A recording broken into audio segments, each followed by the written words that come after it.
Grab your beverages and turn up your interweb. Solving the world's problems 12 ounces at a time. It's Dudes and Beer.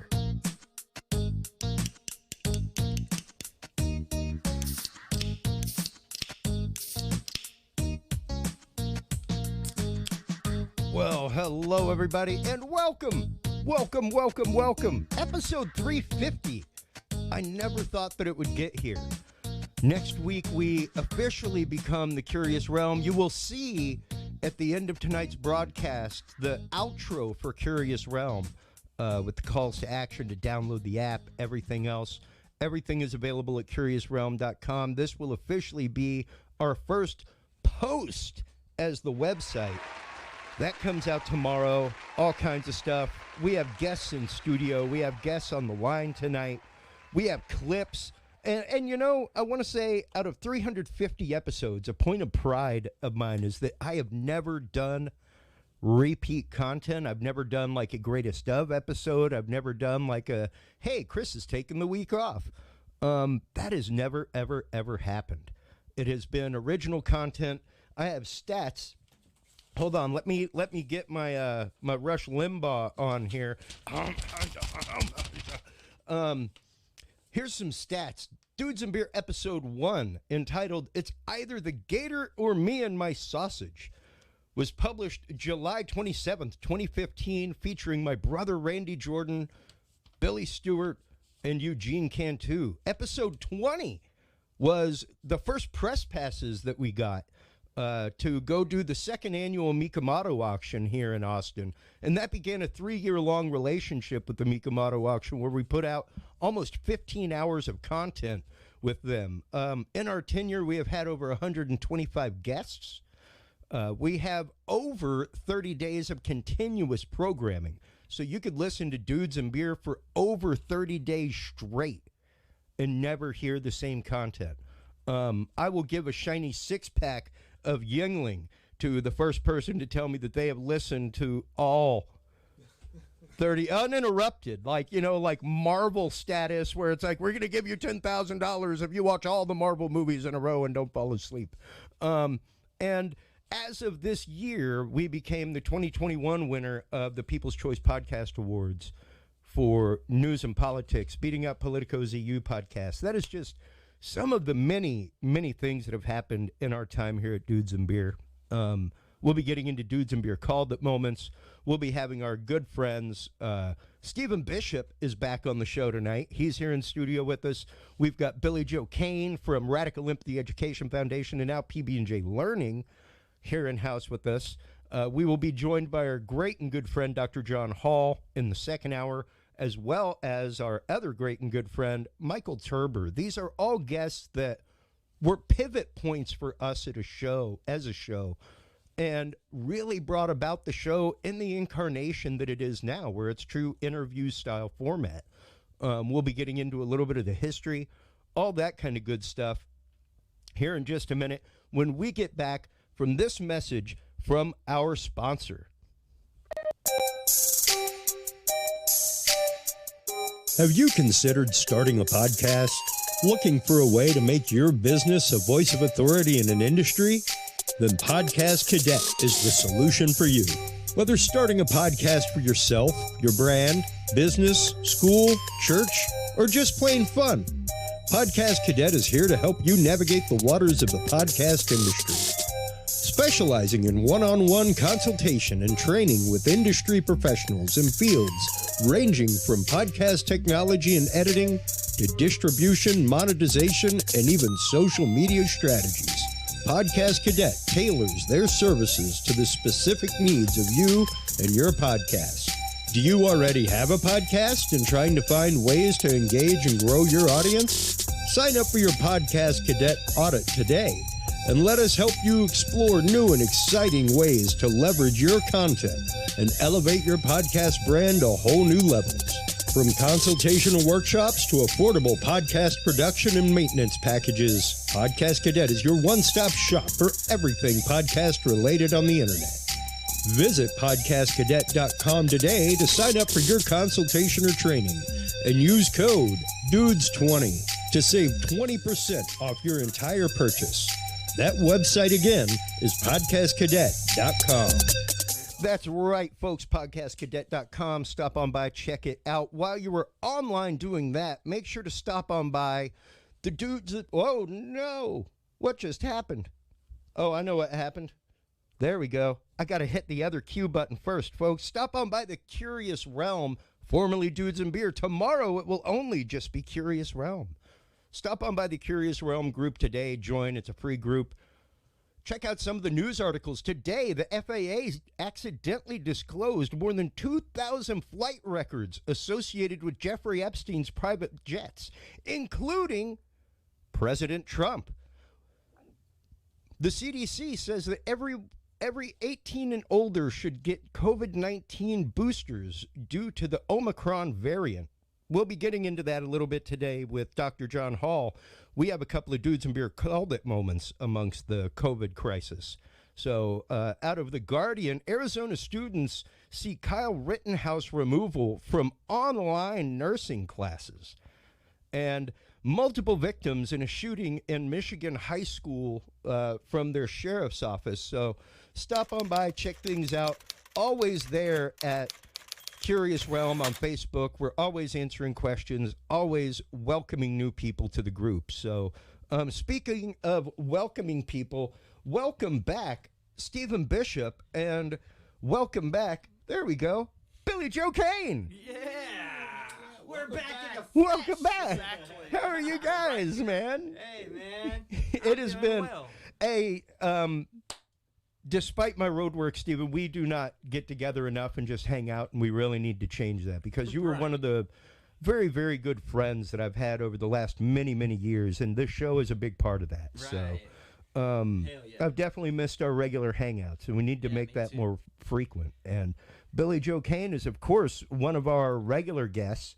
And has become a go-to guest where even like I don't have somebody, I'm like, hey Billy, what are you doing Tuesday? I love it. That's awesome. And he just shoots down here and shows up and ends up on the show and talks about amazing and great things. He's a cool dude like that. It's been a great relationship, and it's been a fantastic growth pattern to see the show, to see the community grow. Like, man, you remember when the Dudes and Beer Facebook group was literally a place for me, you, and Nelson to share news articles to talk about later? Oh yeah. Like, that's exactly what it started as, and then it just organically all of this just kind of long ways, man. organically evolved this way. So what's it been like for you, man, kind of viewing things from the outside the last couple years? Well, shoot, man. I'm just so proud and honored that I'm a part of something like this that I remember when we started it from the ground up and what it turned out to be. It's just amazing, the growth and what it turned out. You know, it's all the guests. I mean, just a number of great guests that have been on this show. That's just the range of the guests is just, you know, it's just amazing, you know, the people that have been on this show. Oh, thank you, man. Thank you. And you were there at the beginning of all that when we started having people like Arshawn McCleskey on, like former Secret Service investigator. You were there with the first episodes. I remember John Hall was oh yeah. From me, where it was like, oh, that kind of stuff doesn't exist. It's like I will find the guy who I booked on the previous show I worked on who talks about this technology. Now, if I'm not mistaken, my first show was Cecil the Lion was the topic. Oh yeah, absolutely. No, you were number 2, man. Something like that. You were there straight up from episode number 2 and moving forward into 200 almost. Yep. So it's, and I actually brought out a little piece of Dudes and Beer history, folks. This was our show sheet where we would like in marker write down what we were going to be talking about with the guests and plugs that we had to do. But on the back was a little mantra that we originally read, like probably the first 50 episodes. We read this out loud just as a reminder, and it's really like the basis of the rules for the group, things like that. Let me pull my old man here. Dudes and Beer is a podcast about life, love, and the loving of life with beer. We talk about passions, projects, families, society, politics, phenomena. Nothing is verboten in this forum, but while participating in this sacred forum, please remember these few simple things. Number 1, be nice. It's okay to feel things, even be upset, but please refrain from angry name-calling or mindless bickering. Respect makes the world go round. We all have a unique point of view on the world and reality. Your view does not discount or invalidate the view of others. Rule number 2. This is a conversation. Our audience need to know who we are as individuals, not as a rabble jabbering over each other. Again, respect is the key word. Please try not to talk over each other. 3, try to address each other by name. That way people know who we are. 4, we talk about a lot of things on Dudes and Beer. Not one topic is forbidden. However, please do remember, while we are a show that does include alcohol and more than likely an 18 or over audience, that does not mean we have to be low. This show is being recorded and will be posted in its entirety on the internet. Your boss may listen. Your grandma may find it. Heck, your kid's teacher may hear it. So consider this your disclaimer. Again, you are being recorded and this will be available to the world to hear, unedited. If you think you'd get in trouble, just don't say it, man. Finally, have fun. This is a show about a bunch of people sitting around and talking. It's our personalities and wild conversations that they are tuning into. Think about crazy stories, situations, jokes, opinions, and news of the day. Think about a standard talk show. That's exactly what it is, but with beer. And that was nice. That was the rules of Dudes and Beer. You know, just be ready to sit back and have a conversation over some beer tonight. Hell yeah. You know, and well, yeah, and I mean, you can vehemently disagree, you can passionately disagree, but that doesn't mean that you resort to, like it says, mindless bickering or name calling people stupid or their ideas stupid. Hey. Like we say on this show regularly, less than 20% of the American standing public took place in the American Revolution. Here we sit today, independent. So, less than 20%. That's like less than 1 out of every 5. You know, they were able to disagree and still meet up at the bar later. That's right. That's right. The public house, where everybody went, from the pig farmer to the mayor. And that was kind of the idea, was that everybody bring a 6-pack, everybody bring some topics, and we're going to talk, and we're going to go through this, and we're going to see what society's all about. And it went amazingly well. Even not too long ago, Amy, my wife, was complimenting the fact that it's one of the only groups she knows up on Facebook that has not become utterly toxic over the last couple of years, where like people are just at each other's throats. You know, people have some very strongly worded opinions in that group, but it's typically pretty respectful overall. Yeah, so that's true. Yeah, it's been really, really interesting. Now, one of our first big in studio moments was episode 45. Well, it's got to be talked about because it was one of those moments. I think so. I think I know where this is going. Yeah. Well, we had numerous people in and out of the studio regularly, but it became a regular consortium of 4 people. Myself, you, as all like I said, you were stalwart. You were always there. Right. Later, we had Julie Connolly in every week. And we had Nelson Kugel in for the first little bit of it. Mm-hmm. Then he kind of started spotting in and out. And we also had Fitz. We had Matt Fitzgerald. Younger guy, very passionate. Some amazing conversation from Fitz. And some great points. But we in episode 55, or 45, we were discussing, that was one of our first real, like, heavy discussions. Like, we're gonna have a guest on tonight. We had investigative reporter John Bown on. Ooh. Oh, that's talking about the failures of the FBI in investigating Omar Mateen and red flagging him from the purchase of firearms, and their regular failures in shooting cases, in cases like the Boston bombing, stuff like that. Regular failures of intelligence with the FBI. And Fitz got very upset that is what we were focusing on. He wanted to focus on why he attacked a homosexual community. That was not something that any of us could educatedly speak on, not being a member of the homosexual community or anything like that. So that's the guest that we had on. And it got pretty passionate. Oh yeah. Dude. I've actually got the clip. Like I said, we've never really passionate, done yeah. a clip show. That's like really but This seems like a good clip. but yeah, let me here we go. Yeah, clip 1. Regardless of whatever we said tonight, my heart is broken for the people who died, for the families and the friends who have to deal with this and for the American people who have to watch this happen every day, whether it's CNN, Fox News, whatever. We have to watch this every day, all day. We do. Right. And for a community like the LGBT community to have to suffer this, and for the American people to have to suffer this is completely and that's what I have to say. Well, and absolutely. And right on, man. It's incredibly depressing. It is, and it's the fact of it's just like with tonight. It drives the dialogue into a certain direction, and that's what everybody seems to make it about. That's what the president's speech was about today. It was about mourning at the beginning, and then at the end, it was all about politics and gun control. And that's it. Like I've said, that is not the conversation that needs to be had here. The conversation that needs to be had here is understanding cultures, understanding the differences in people, and being able to set a groundwork where that can exist within America. It's a very complicated issue. It is. It's a hugely complicated issue. Can I just ask you all what kind? I'm currently drinking.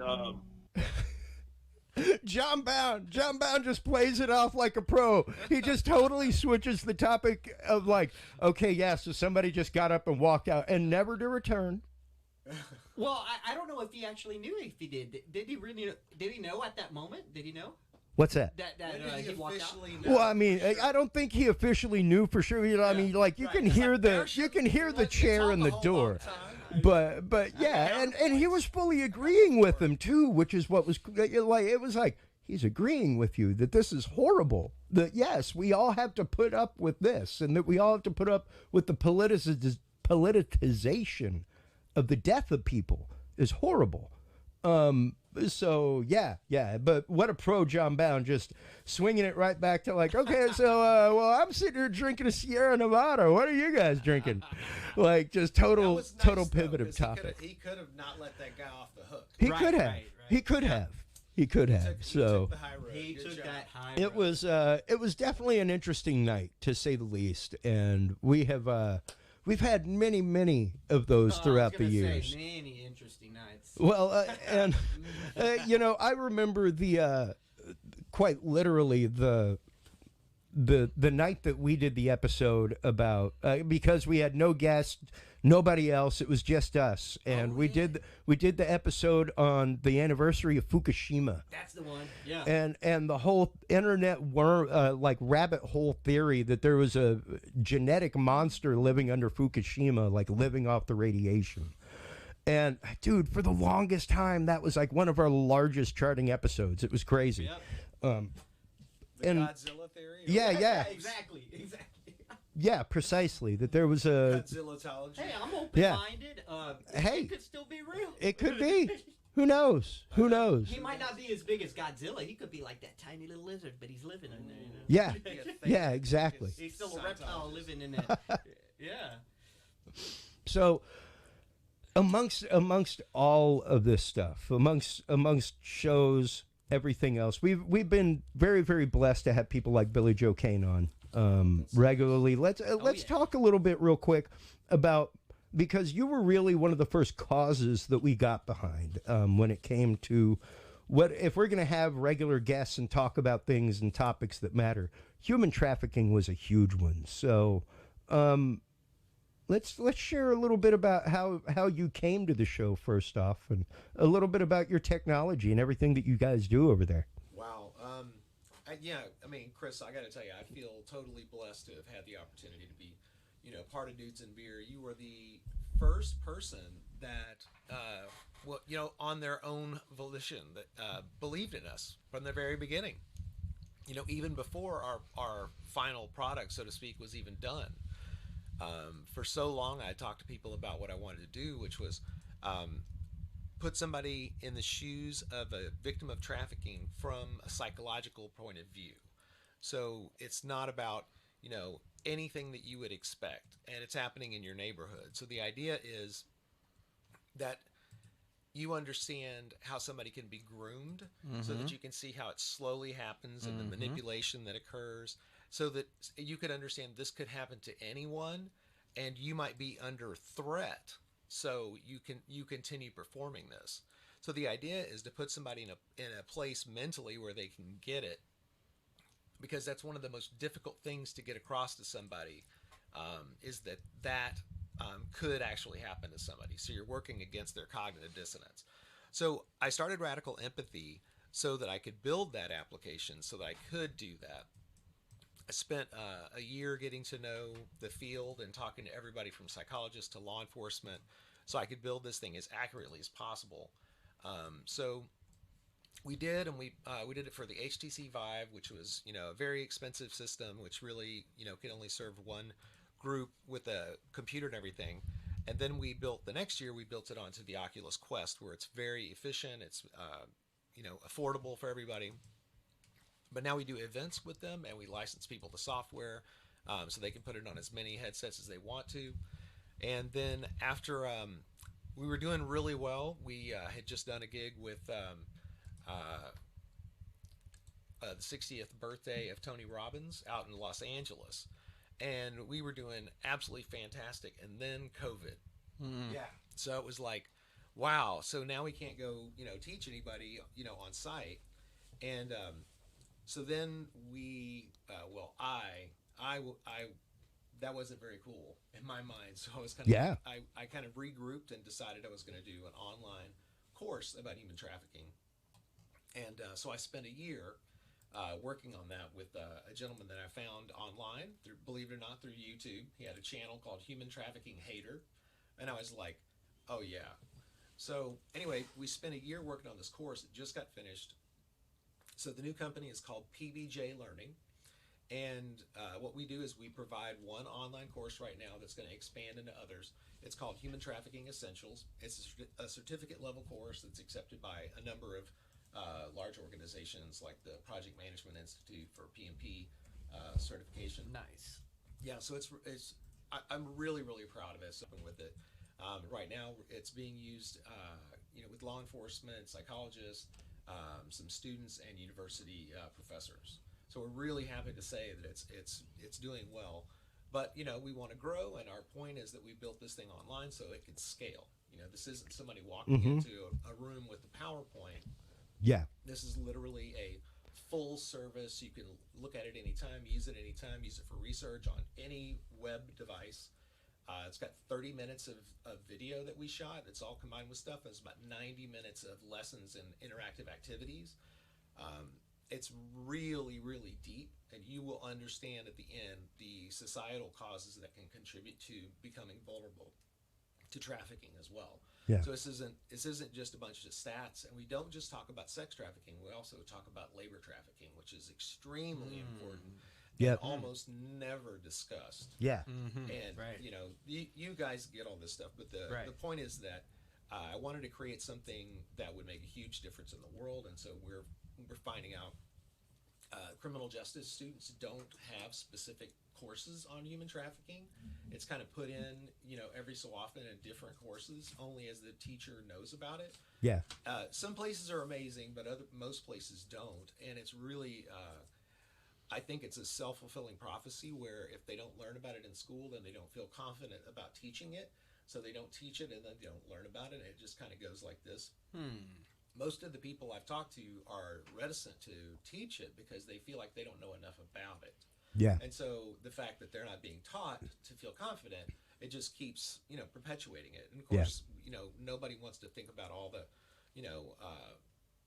the prisoners that are basically being, trafficked right now for the amount of money that they're paying these people. It's really horrendous to see what's going on, and a lot of people just aren't interested in it. So my point is to basically to provide people a resource where they can actually learn something instead of just have a statute read to them or a bunch of statistics. We want people to put themselves in the mindset of how this might happen to somebody.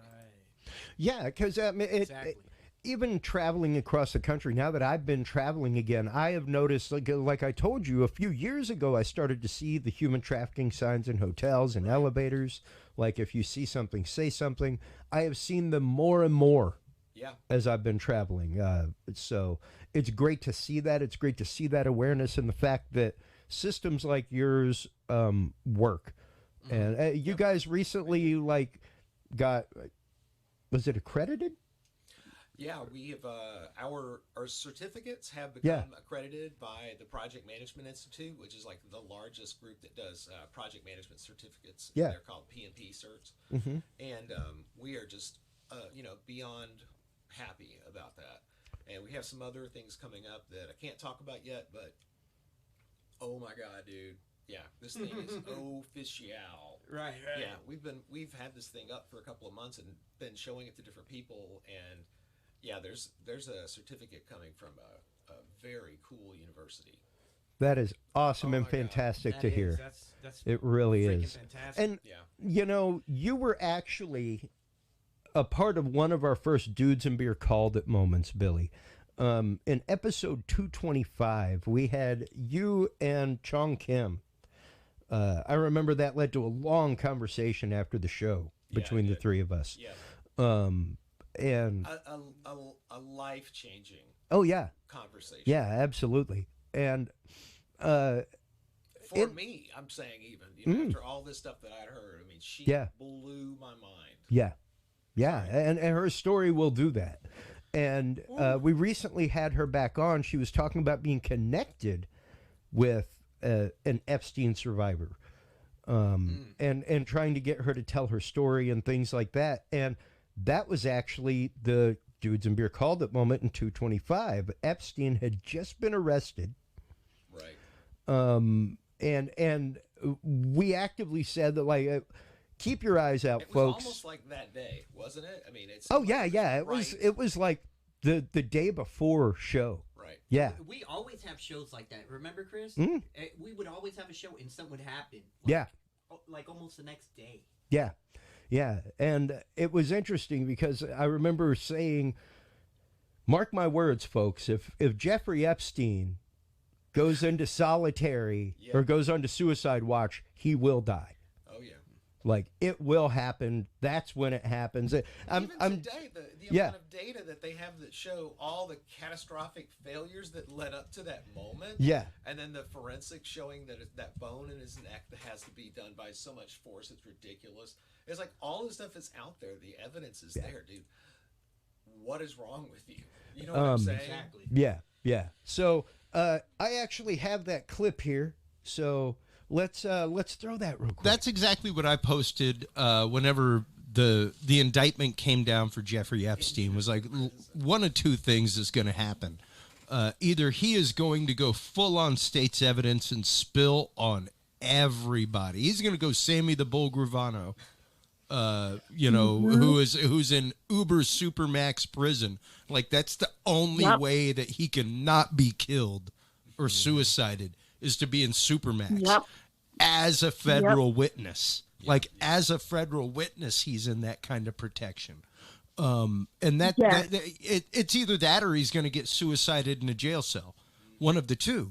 I have a feeling they're going to put him in isolation. Yeah. To keep him away from danger. However, exactly. But I have a feeling that we're going to hear the news that he committed suicide. Yeah. And I bet you anything that suicide will be staged. The minute that you hear, folks, and I'm here to tell you, I'm just going to call it, the second that you hear that he has been put on suicide watch, that he has entered a state of depression, that he doesn't know what to do, the rest of his life is over with these fraudulent charges, and he's put on suicide watch, watch out.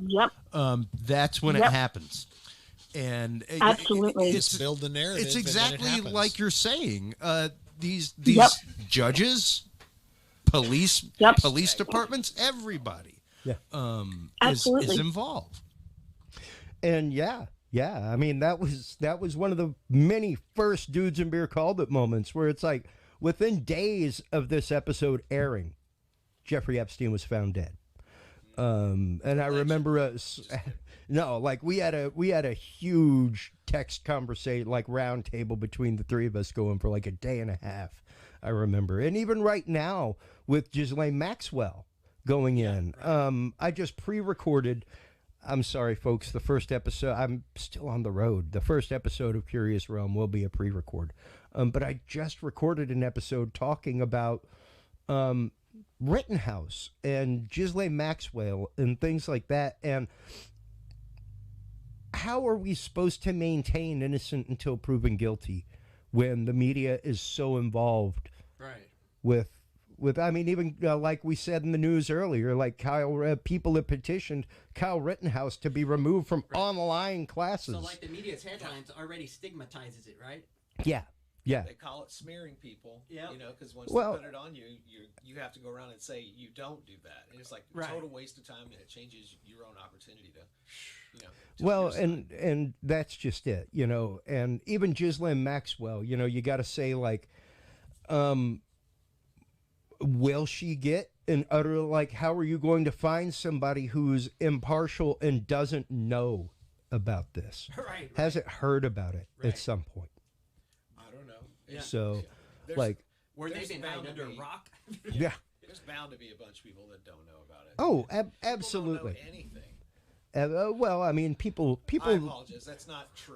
People know a lot about selective things. Right. Those details of those things, you just have them pass by you unless this is your thing. Sure. So you generally just read those smears or whatever. Yeah, right. Well, it just goes by because who's really going to stop and dig into this stuff? Exactly. On the whole. Well, yeah, no, they don't. And I mean, I myself am I'm a news hound. It's what I do. I dig and I dig and I dig, and I love it. Not everybody does. Not everybody reads their news. Most people consume their news either in their 40-minute block of traffic on the way to or from work, or they consume it at home while they're eating dinner, and whatever is on that is what their news is. For that 15 minutes while drinking coffee when you wake up, you know, just checking your email. Oh, absolutely. Absolutely. And that's just it. That's their news cycle when they're, you know, really anything beyond 1 o'clock, 11 o'clock a.m., you know, maybe 1 p.m., anything beyond that is wash, rinse, repeat from the morning news cycle unless there is something breaking. So, yeah, unless you're reading news, the 3 or 4 headlines that I posted in the last 2 days about Ghislaine Maxwell going to court may have skipped your radar because I bet that they weren't on national news. Yeah, I don't really watch national news regularly. So the trial of the century to, hey, there's a yellow cat over somewhere. You know, it's like what's the next narrative? Yeah, on Omicron. All over the place, which, you know, rightfully so. And we'll get into here in just a couple minutes, a couple of extra Dudes and Beer Called It moments before we welcome our guest, Dr. John Hall, on, because those moments actively involve some of the first episodes that we did when COVID first started happening, where we said, like, get ready. It may just be the case that this goes superbug. And becomes antibiotic resistant, things like that. We used to have a saying for everything that we called. Remember, Dudes and Beer called it. Remember? Dudes and Beer called it. That's it. So right now, though, I do want to play a segment that we used to do that I may reboot with Curious Realm if I have time to do it, called Ask Alexa. And it was a fun little piece that I started doing when we started having larger name guests on. Like this one was for Graham Phillips, who released Wisdom Keepers of Stonehenge. And I would ask Alexa basically questions that I would ask the guest and see how the AI would handle the questions. So here is your Ask Alexa segment for Stonehenge. Alexa, what is Stonehenge? Stonehenge, the ancient monument on Salisbury Plain, England, built about 4,500 years ago. Alexa, who built Stonehenge? Here's what I found on Wikipedia. No one knows who built Stonehenge or why they built it. Alexa, what was Stonehenge used for? Here's what I found on reference.com. No one knows what Stonehenge was used for, but its solstice alignment and burial sites found in the complex indicate it was probably used for ceremonies concerning the dead. More far-fetched theories include use as an alien landing strip or as a healing temple. Alexa, what is Stonehenge made of? The material of Stonehenge is sarsen. Alexa, what is sarsen stone? Sarsen stones are sandstone blocks found in quantity in the United Kingdom on Salisbury Plain in the Marlborough Downs in Wiltshire, in Kent, and in smaller quantities in Berkshire, Essex, Oxfordshire, Dorset, and Hampshire. They are the post-glacial remains of a cap of Cenozoic siltcrete that once covered much of southern England, a dense, hard rock created from sand bound by a silica cement, making it a kind of silicified sandstone. Alexa, what is some of the mythology behind Stonehenge? Here's something I found on Wikipedia. Stonehenge has been the subject of many theories about its origin, ranging from the academic worlds of archaeology to explanations from mythology and the paranormal. Alexa, what is a megalithic culture? Sorry, I don't know that, but I do have a skill you might like. It's called What Is My Unicorn Doing? Want to try it? Yes. Okay, here's what is my unicorn doing? Your unicorn is munching on fallen apples in the castle orchard. That's what happens when you stump Alexa. She will come up with some random, hey, maybe I'll give them something that'll, occupy their time instead of answering these random questions. Right. You want to play with a unicorn in your garden? Yeah, wild stuff. And we did quite a few of those. Probably about 5 or 6. Is there a Salisbury Hill where that Salisbury Plain is at? Yes. Talking about? Oh, yeah. It actually exists. That place is there. I've been there. Yeah. It's, it's been absolutely fun doing the show, having the show on. It's become an integral part of my life. I mean, even so much that whenever I'm on the road and I have a pre-record, Amy's gotten to where she's the one that's in here throwing the episode and putting it all out live to the world, things like that. So it's been really, really great. It's been fantastic. And I love the fact, Scott Ertz, is the Unicorn's Castle near Stonehenge. I also enjoyed the fact that Chris Thompson's Alexa was answering my questions while he was listening to the show. That's classy as heck right there.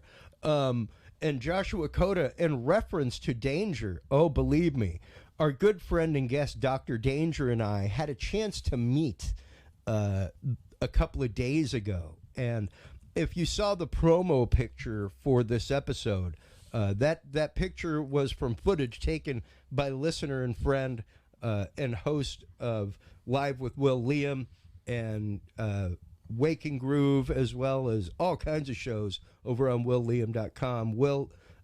William up there. Thanks a lot for always tuning in, and thanks for being there for me. Stay tuned in tonight, folks, because at the end of the show, as we play the outro, you will get to see me immolate myself. Woo-hoo. Hey, we're getting guest messages already, so that means it's time for us to play a couple clips before we have Dr. John Hall on, and those would be a couple more Dudes and Beer Called It clips talking about COVID, things like that. So let's go ahead and check those out. That's exactly what I posted whenever the indictment came down for Jeffrey. Whoop. There it is.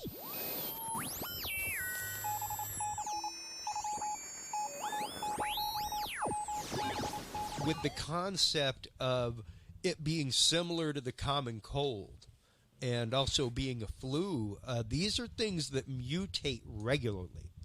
And I think that's really a lot of the concern right now is the mutation factor. And, by the time that we do begin to come up with some kind of vaccine, it will have mutated already. Well, and you got to remember, too, that I think they've pretty well narrowed it down that it is a bat virus. And, there's another really horrible virus called Hendra that comes from the bats too. Yeah. That they've been working with in BLS4 laboratories, but there were no bats being sold at the Wuhan market, the wet market, but they were experimenting on bats at the Wuhan Virology Lab. So not that it was weaponized, but it may have been an accidental release from there, because it had to get from the animal host to a human host, and the first death was someone who hadn't been to the Wuhan market.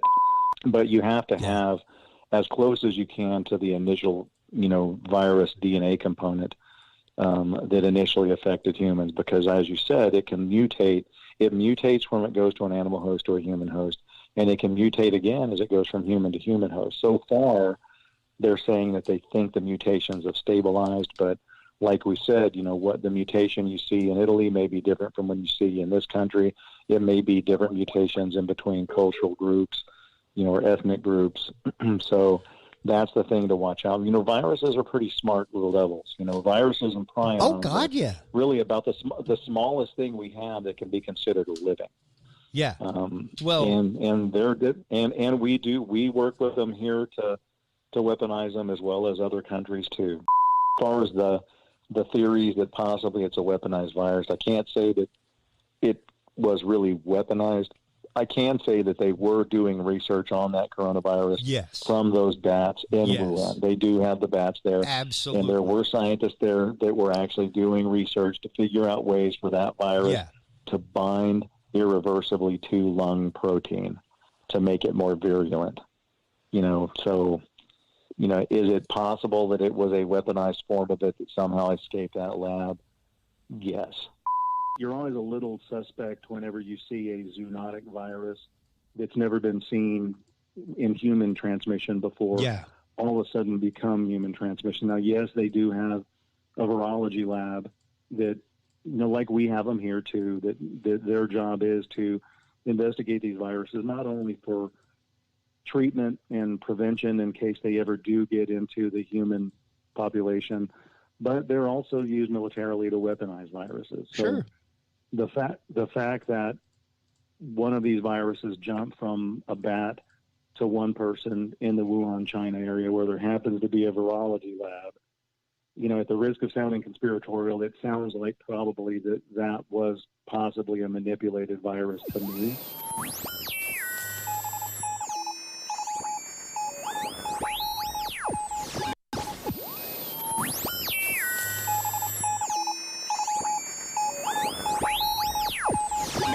Here's that second clip, folks. For a flu shot every year is because it's relatively close every year to the initial virus that we make a vaccine for. But there's a thing called antigenic shift. And every time that virus kind of starts over again, it mutates to figure out a way where it can get around our immune system to keep on replicating. And that's why that they see what flu is going around in Asia. They assume that's the flu that's eventually going to come to the West, and then they manufacture the vaccine around that particular virus. And they have to do that every year because of antigenic shift.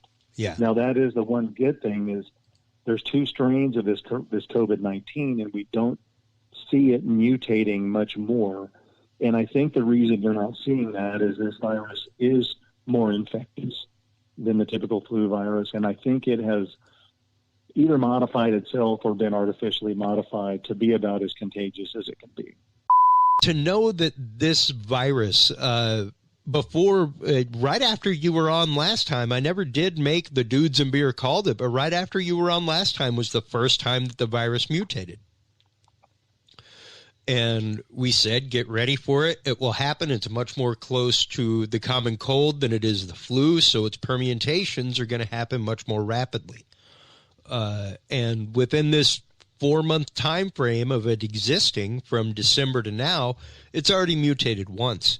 So like you said, the odds of getting a vaccine rapidly may be tough, but the odds of us getting treatments in place, known treatments, known preventatives that work, that help through regular study, are really good. And you don't get that strain because you got the vaccine doesn't mean you can't be a carrier.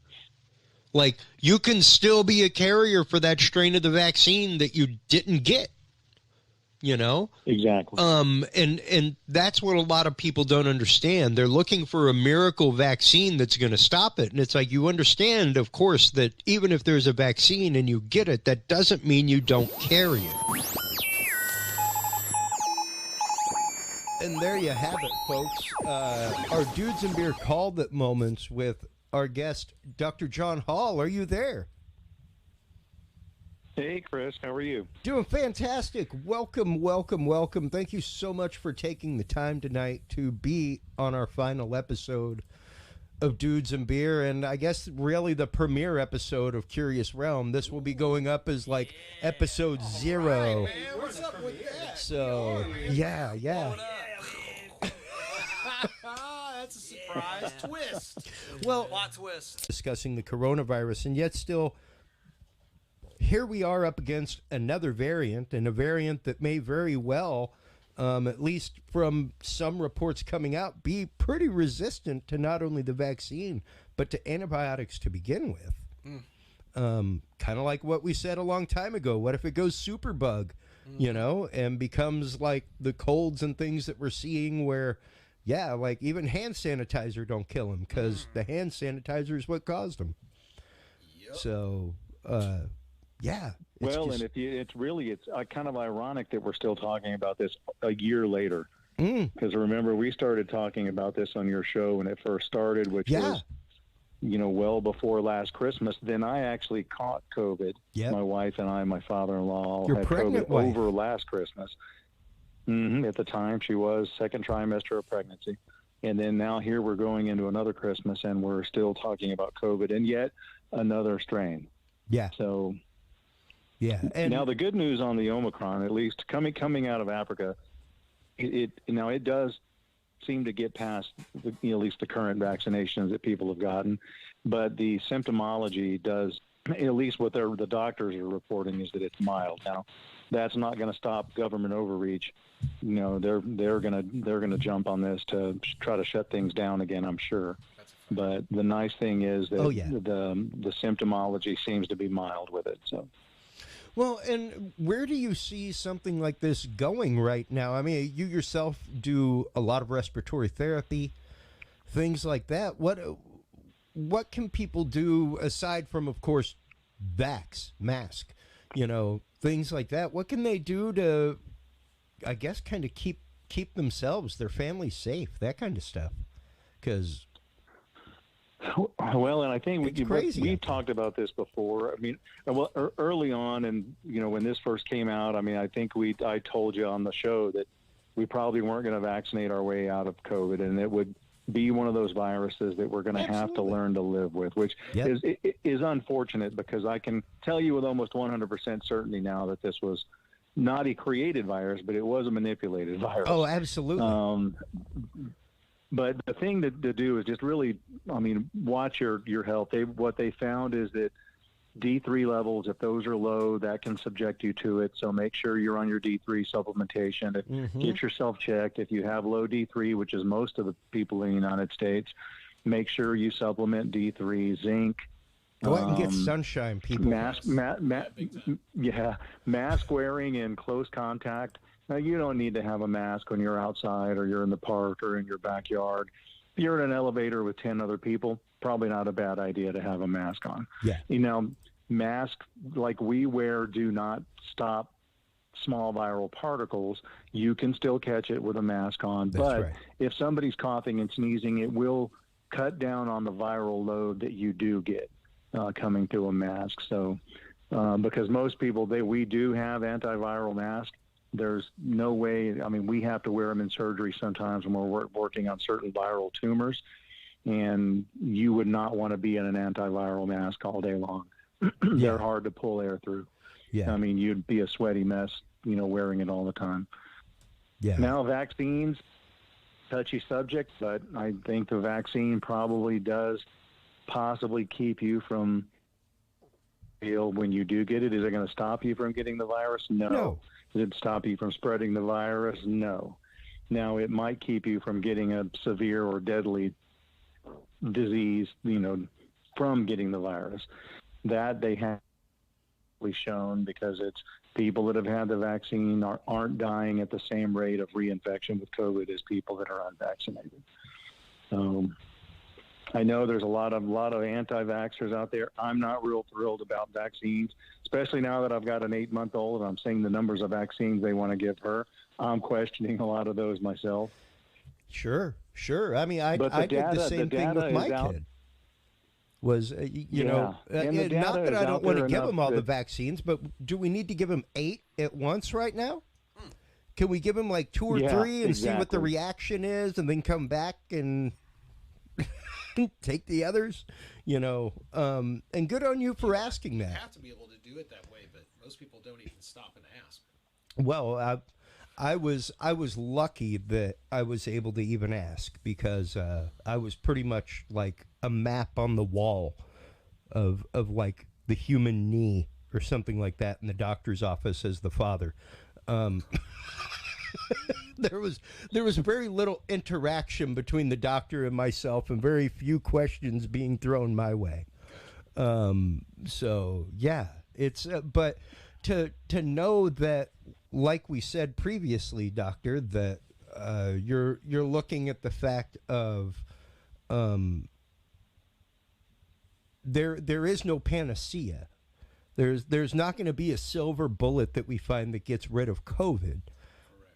This thing multiplies and mutates just the same rate that a common cold does. So the odds of being able to catch it are slim. The odds of being able to have a pill like Merck or something like that is coming out with, which the FDA is trying to push through right now, that can at least treat and alleviate the symptoms, I think is a great idea. I don't know about Go ahead. Therapeutics is a key, because therapeutics is a big key to treating this, and it's funny, especially on Facebook and on social media, you mention therapeutics or treating it with something else besides a vaccine, and you'll just get the wrath brought down on you. Oh, everybody needs to do a vaccine. You can't treat it with therapeutics. Well, a vaccine doesn't do you any good if you've got the disease. If you come into my office and if you come into my office and you're coughing and sneezing and have 104-degree fever and you test positive for COVID, vaccination is not really on my high list of priorities of helping you. Now, I mean, that's where you have to start using some of the therapeutics, and that's D3, that's steroid inhalers, dexamethasone injection. Now, I'll be honest with you. Early on, ivermectin, there's been 18 different studies that have shown that ivermectin will actually help alleviate the symptomology of early infection. Now, once you're in the hospital struggling to breathe, and that's what I had heard. I'm sorry, I didn't mean to interrupt you. Sure. Yeah, there's at least 18 really good studies that have shown that early on that it can help. Now, some of the doses I've been seeing physicians and online people recommending are probably a little high on the ivermectin, because ivermectin will give you some side effects if you do really high doses. Now we are of course talking about people ivermectin, like the Nobel Prize winning medication for people called ivermectin. Don't be going out to the saddle and tack shop, folks, and buying a tube of ivermectin and like trying to shoot it in yourself or anything like that. That, like, if you look on the tube, it actively says, "Do not administer to livestock you intend to eat." So, not only like it's so powerful that if you give it, hope you didn't open the tube, Steve. Now, on social media, you're right. The minute you say ivermectin, right away everybody jumps on you and says, "Oh my God, that's horse dewormer." Well, we've known that ivermectin has had antiviral properties for quite some time. Yes. Another one is Zithromax. Zithromax is an antibiotic. It's a macrolide antibiotic. Also has antiviral properties. And typically what a lot of people are doing, and a lot of doctors were prescribing, backing off somewhat now because the common thought that you can't use ivermectin, you've got to push the vaccine. But the problem, like I said, for a physician is when that person comes into your office already sick, you know, a vaccination's neither here nor there. You're dealing with active acute COVID. Right. And then you better start throwing some stuff in there that, you know, has the possibility of working. And there's been plenty of people that have taken human ivermectin at correct dosages along with zinc, elderberry, Zithromax, you know, and doing it therapeutically to stay out of the hospital. Now, another one that works really well, which I've prescribed a lot, is the antibody infusion. So, I mean, and Regeneron.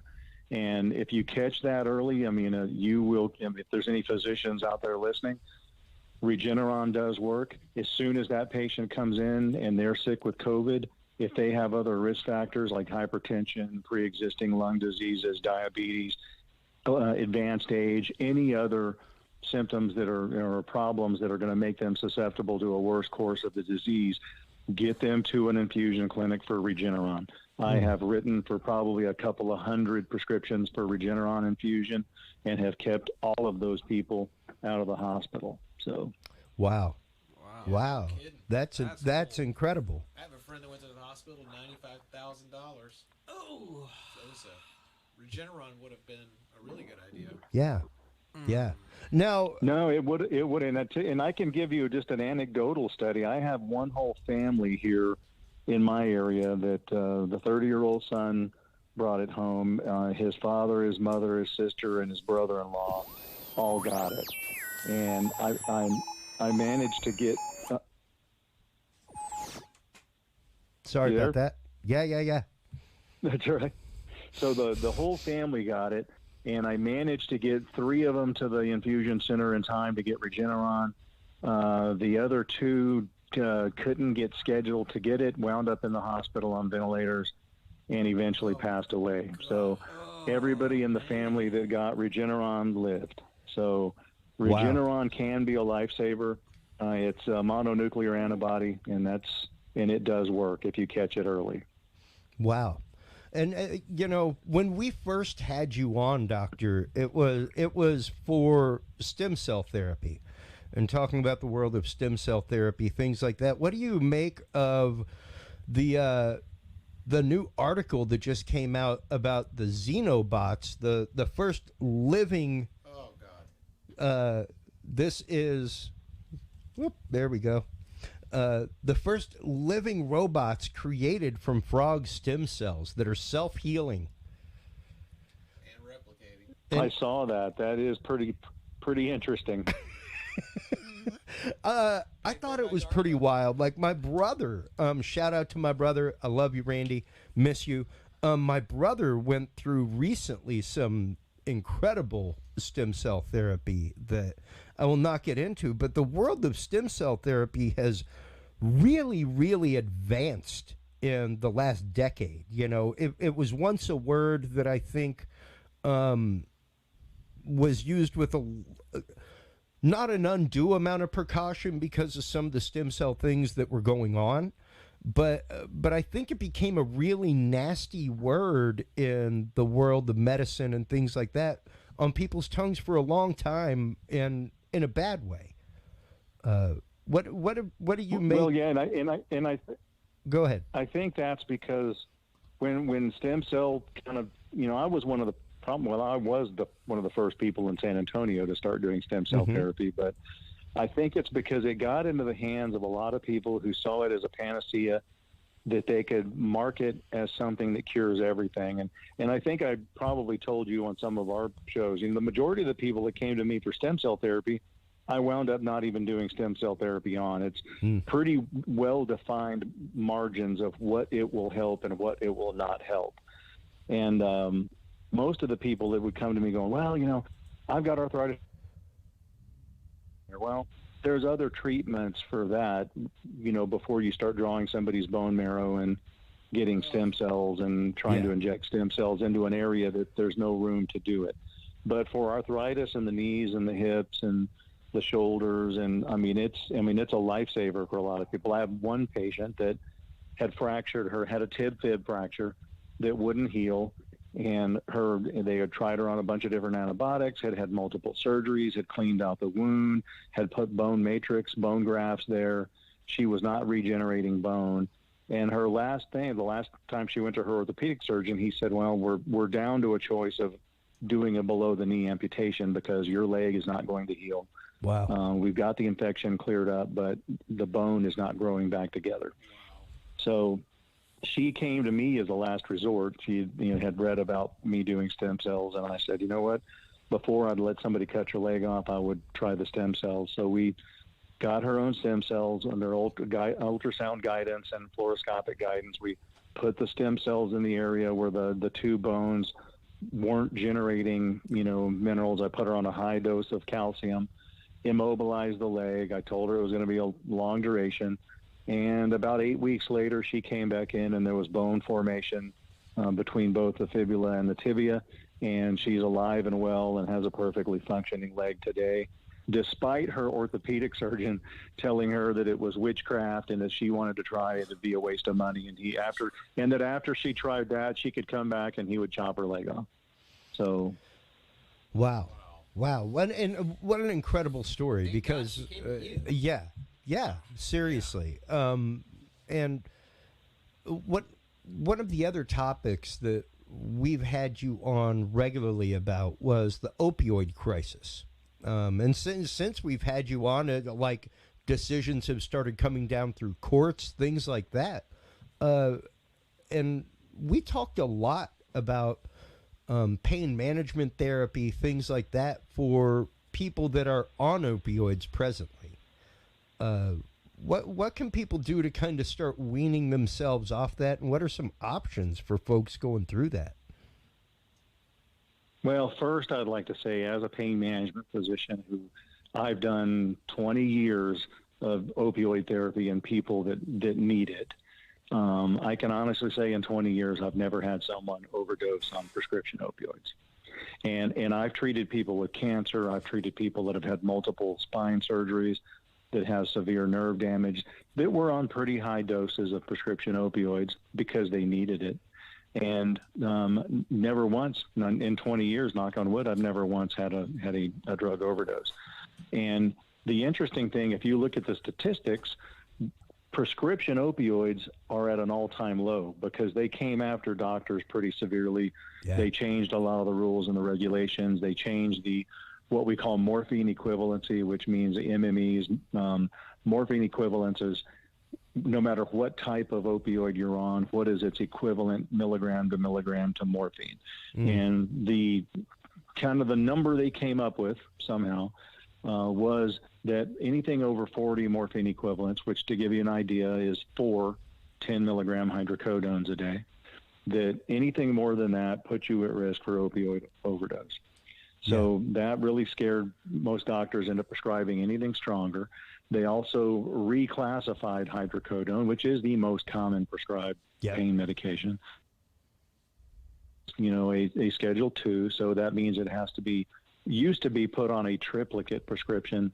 Now that we're not using triplicates by law, it, at least in this state, has to be electronically prescribed. So that way the pharmacy, the government, and the physician can monitor who's getting it, if that patient is getting it anywhere else. All of these different restrictions have severely limited the amount of opioids that are being prescribed by physicians legitimately, while on the other end of the spectrum, the opioid crisis and the overdoses have continued to rise. And it's one of the things that I don't know if I ever mentioned on your radio show, but when people would ask me, well, it's because you doctors are writing these opioids that all these people are overdosing. It never was that. People are overdosing on synthetic fentanyl that's put into counterfeit drugs that they're getting on the street. Yeah. And when you get that Percocet or you get that hydrocodone from a dealer on the street, it's not hydrocodone and it's not Percocet that's in or oxycodone in that Percocet. Yeah. It's fentanyl that's coming across the border, and they're making it there cheaply. And as you can see, since our border is open, I mean, they're seizing 50, 60, 70, 100 pounds at a time of fentanyl. Well, 100 pounds of fentanyl is enough to kill every person in this country twice over. Yeah, sure. Yeah. Two the size of 2 grains of salt of fentanyl will kill a grown human being. That's an amazingly small amount. To give you an idea, fentanyl was first used as for anesthesia.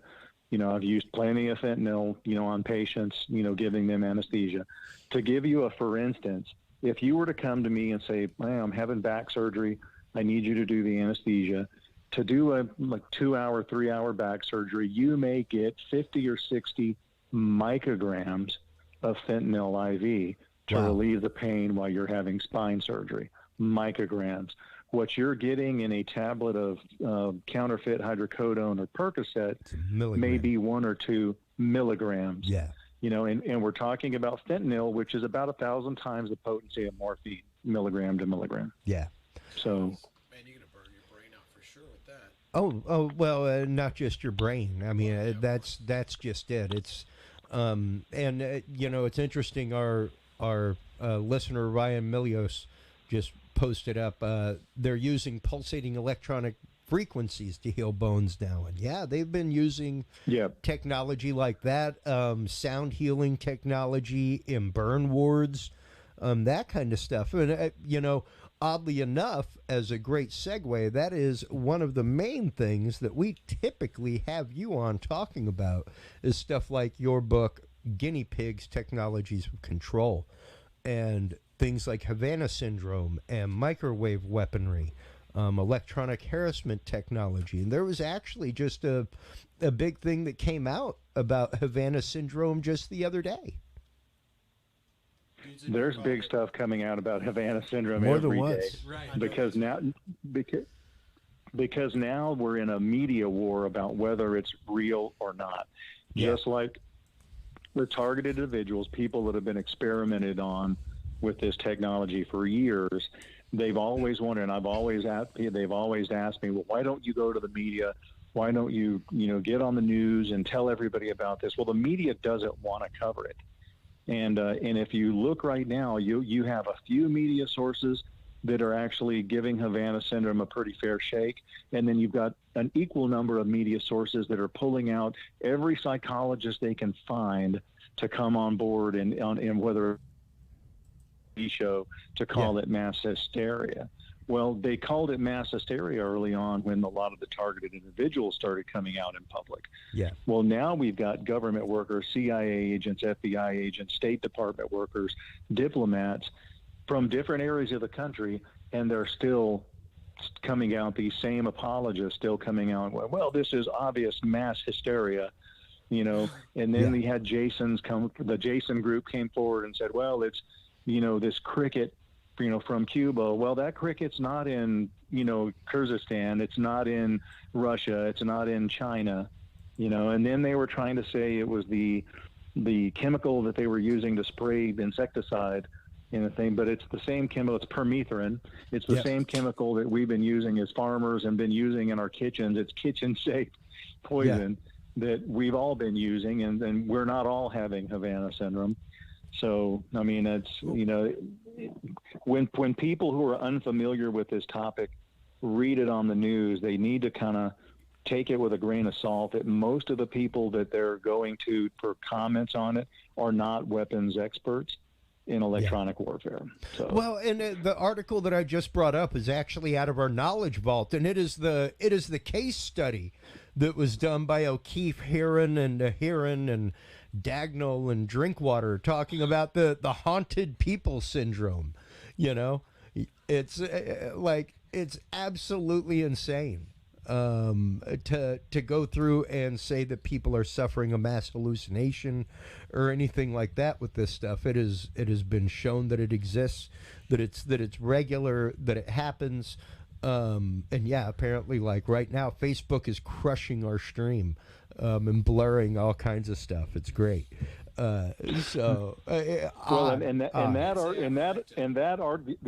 yeah. And the article, well, that's because we said ivermectin. Yep. The article you just referred to was actually based on my book. So books. So that was books. Yeah, so I guess if they've made any money off that, I should probably sue. Well, and I don't know if you've actively gone through and read the study, but it's one of those like, they base it all off the concept of poltergeist and what these people are experiencing. It's like, wait a minute, you're using the paranormal as an explanatory basis to explain this phenomena away. Yeah, which is laughable in and of itself. That's why I'm laughing, because you can't say that he has spectral evidence when you're using spectral evidence to prove the spectral evidence. Just doesn't work that way. And whenever you've got the articles coming out from Guardian, things like that. Havana syndrome, FBI warns staff amid reports of symptoms amongst agents. This is just within the last week. This was the 25th of November that article came out in the Guardian. So this is an there's ongoing articles situation. coming out every day.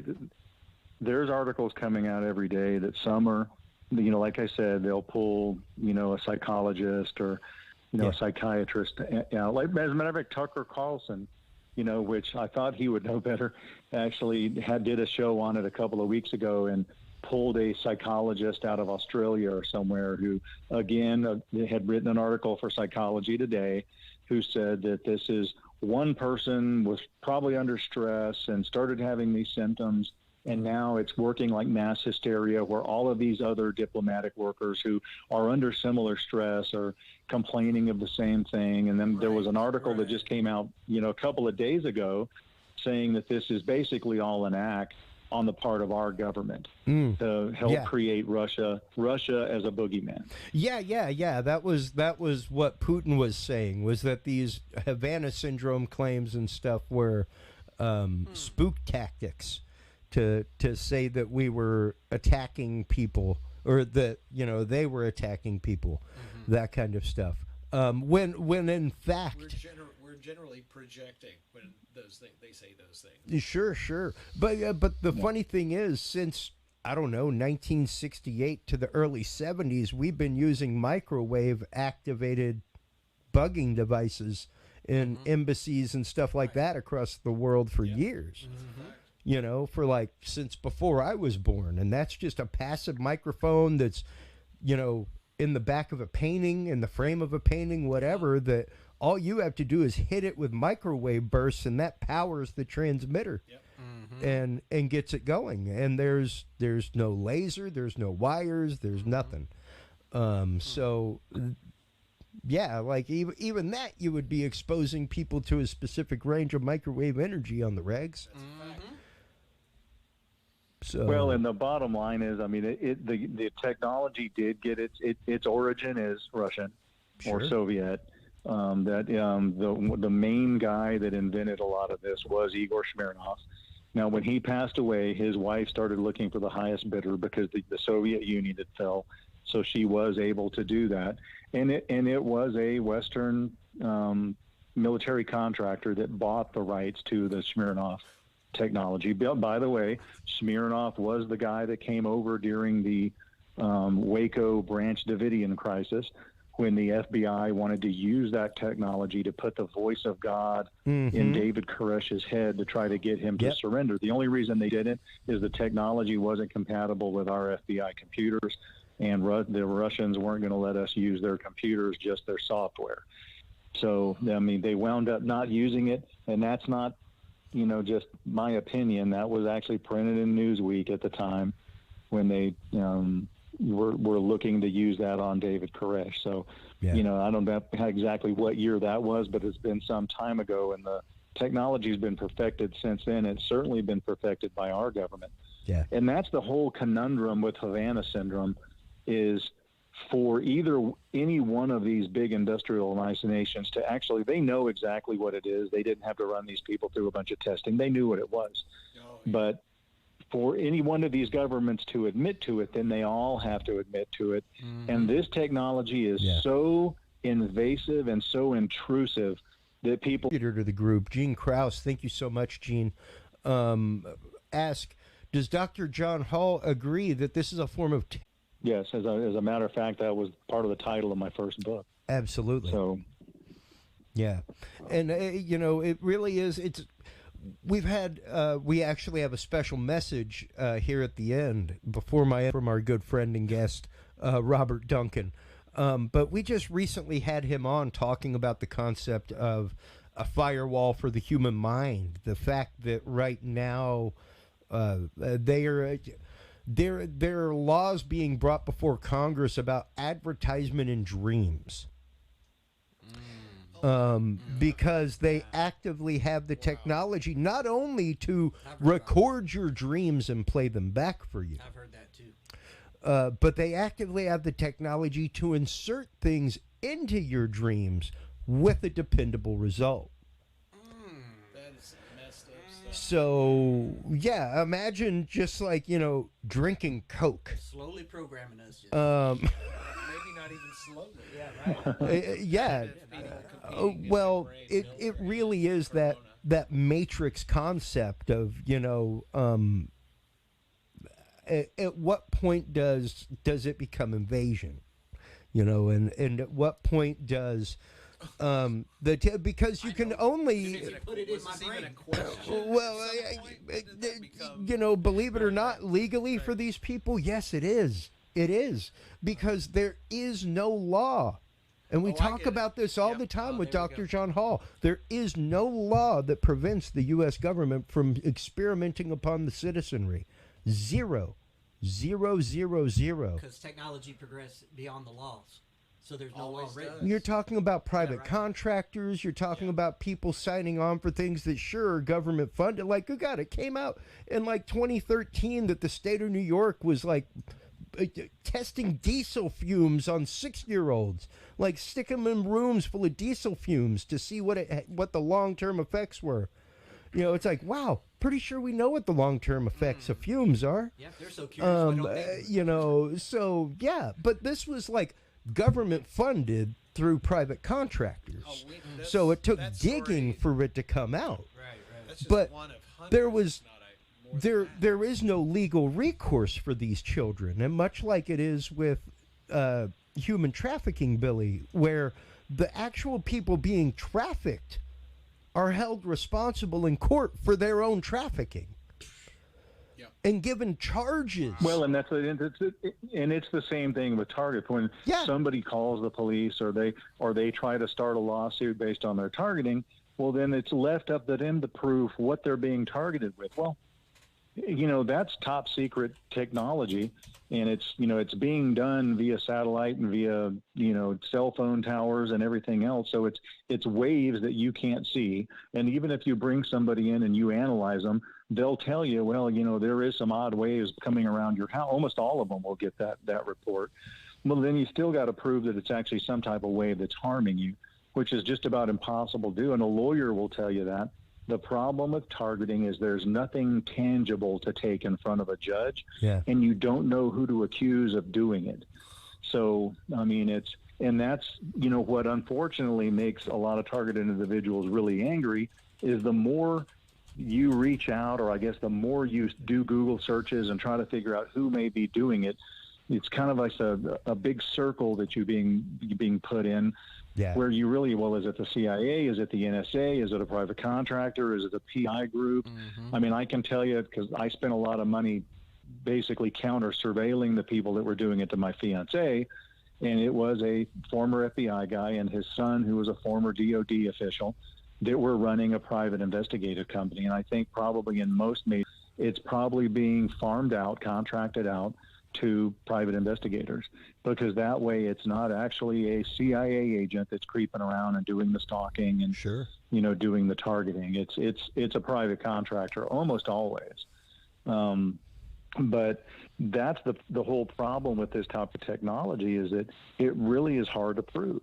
And it's like you mentioned with trafficking, they get these kids that have been trafficked, and then they have to explain why they were trafficked and who trafficked them and what the technology was used to do it. And the burden is almost always on the victim, for bringing forth the complaint. Yep. Yeah. Yeah, precisely. Like you gotta know that you're being targeted, and you gotta be able to know what to do about it. And you were one of the many pivotal guests that we had on the show, Dr. John Hall, where it was the week after you appeared that I got my first email from a targeted individual in Israel that was telling me about how their government was targeting them, how they had physical symptoms, all kinds of things. And it was a couple pages of very, very harrowing personal testimony. And easily, every time I have you or Robert Duncan on talking about this topic, I get 2 or 3. We just got a couple the other day, and it's heart-wrenching to know that these people are suffering, these people are going through something, and when they bring it to a normal health care provider, a doctor, a psychologist, a psychiatrist, that they're quite literally told that they are crazy. Even the people with Havana syndrome have been told up till now that they were crazy. They didn't even attempt to admit that this thing existed for the last 2 years. Well, and the one victim that really is fighting back on that is the CIA agent Mark Polymeropoulos. He actually is, he's addressed some of these people that are calling it mass hysteria, because he knows he was victimized pretty badly and has been speaking out, probably against a gag order, because most of the other victims have been gag ordered. But what's interesting, and I think it is actually a godsend that these people have came out in public and are acknowledging that they have Havana syndrome, because I think it will have beneficial effects on the fight that we've been in for well over a decade now as far as the targeting. But you're right. I mean, they're even their own employees, they're trying to brush it off as mental illness or mass hysteria or some type of a psychogenic response, rather than actually admit the truth. And if you notice, even the press, they'll talk about the people and the diplomats having Havana syndrome, and even some of the press that talks about it probably being a real thing, and that they're really being targeted by microwaves. They're not bringing up the thousands of people in the United States have been complaining about this for several years now that were the results of experimentation. And the reason they're not is because if you're going to blame this on a country besides our own, then it needs to look like certain people are being targeted, as kind of an act of war. Now, if they bring out the fact that, well, for the last 20 years, we've had thousands upon thousands of people complaining about it here, then you've got to admit that the United States is experimenting on its own people.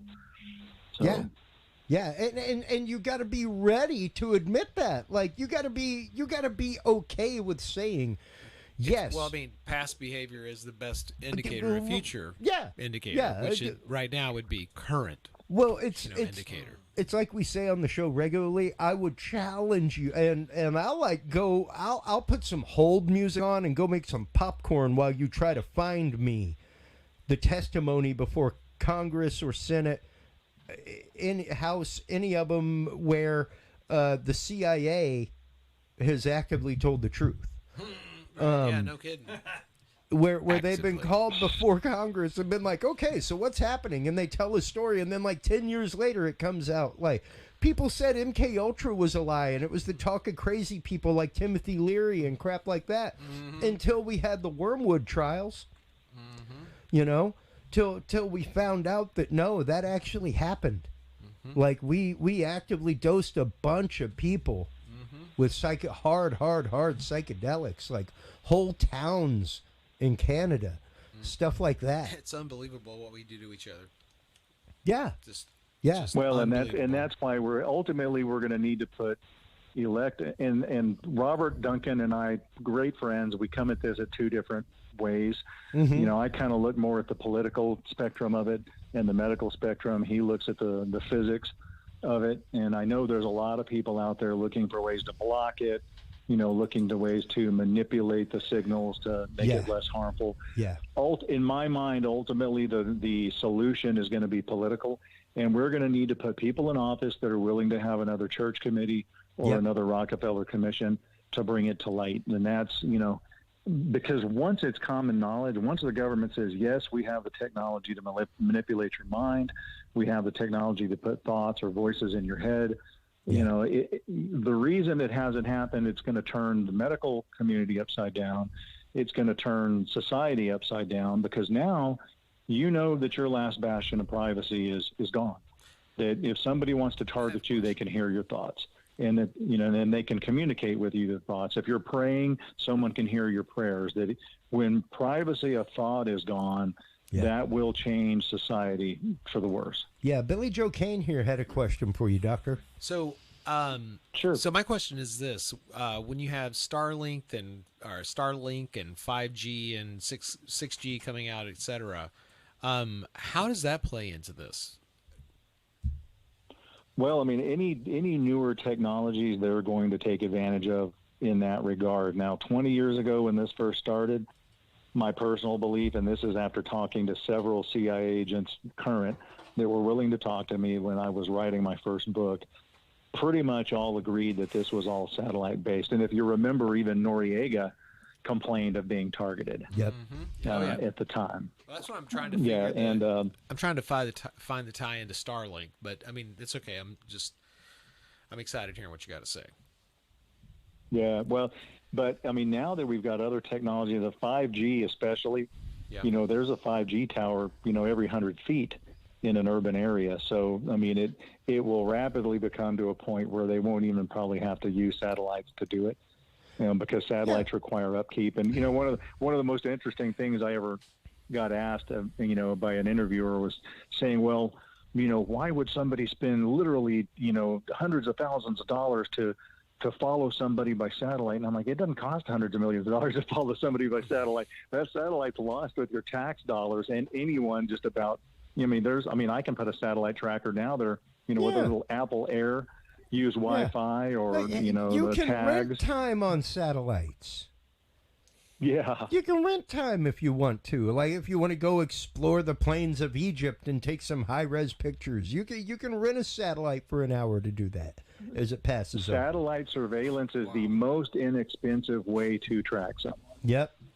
And as we talk about regularly, this is a prime time for us actually to connect with investigator Mike Turber from 5x5 News, because he is one of the people that we talk about regularly in regards to stuff like Hubble being an original spy platform, things like that. And how, like, if you remember when Hubble launched, it was oddly nearsighted, and they had to go up and replace the mirror. And for some reason, they had like two backup mirrors chilling down on Earth, of like these ultra rare mirrors, and you're like, how do we just have these extra mirrors kicking around? Like, I remember being in junior high and thinking like, wow, they fixed that really fast. It was computer generated. I remember that. They had the computer models ready to go. So yeah, I always thought about it as if like, what if that thing spun around and was at the Earth? Like what it would do. Well, and that's just it. That's that Mike Turber, welcome to the show. That's exactly what we talk about regularly. Is that it was originally a spy platform. Exactly. Let me give you a story on those two mirrors. What actually they were two complete satellites. Yes. If you take a look at the Hubble telescope and compare it to the Kenan satellites, or the Crystal satellites, which is what they're called now, the KH-11 series, those satellites are very, very similar to what the Hubble is, and they're very similar for the reason that the same manufacturer made them. Part of the reason why the Hubble was nearsighted was because they ground the mirror to the same specs or similar specs to what they would a Kenan, which aims the cameras or aim the lens at the ground, only a few hundred miles away. So that was part of the problem. So what NASA did, or what NASA received, back a few years ago, the National Reconnaissance Office decided to, we got two of these just laying around, not really doing anything. let's extend some Hubble life here, since the James Webb Space Telescope isn't up yet. And they gave NASA 2 Hubble's telescopes, basically. Yeah. I've got that up from America's Space right now, talking about the top secret KH-11 spy satellite given to the NRO. And, you know, I've wanted to have you and John Hall on for a while together to talk about the idea of targeted individuals and the idea of targeting technology, because I think so few people are sadly unaware of how commonly available this stuff is. It just came out this last week that they have now developed surface mount cameras that are the size of a grain of salt. Yeah, I saw that. A full HD camera the size of a grain of salt.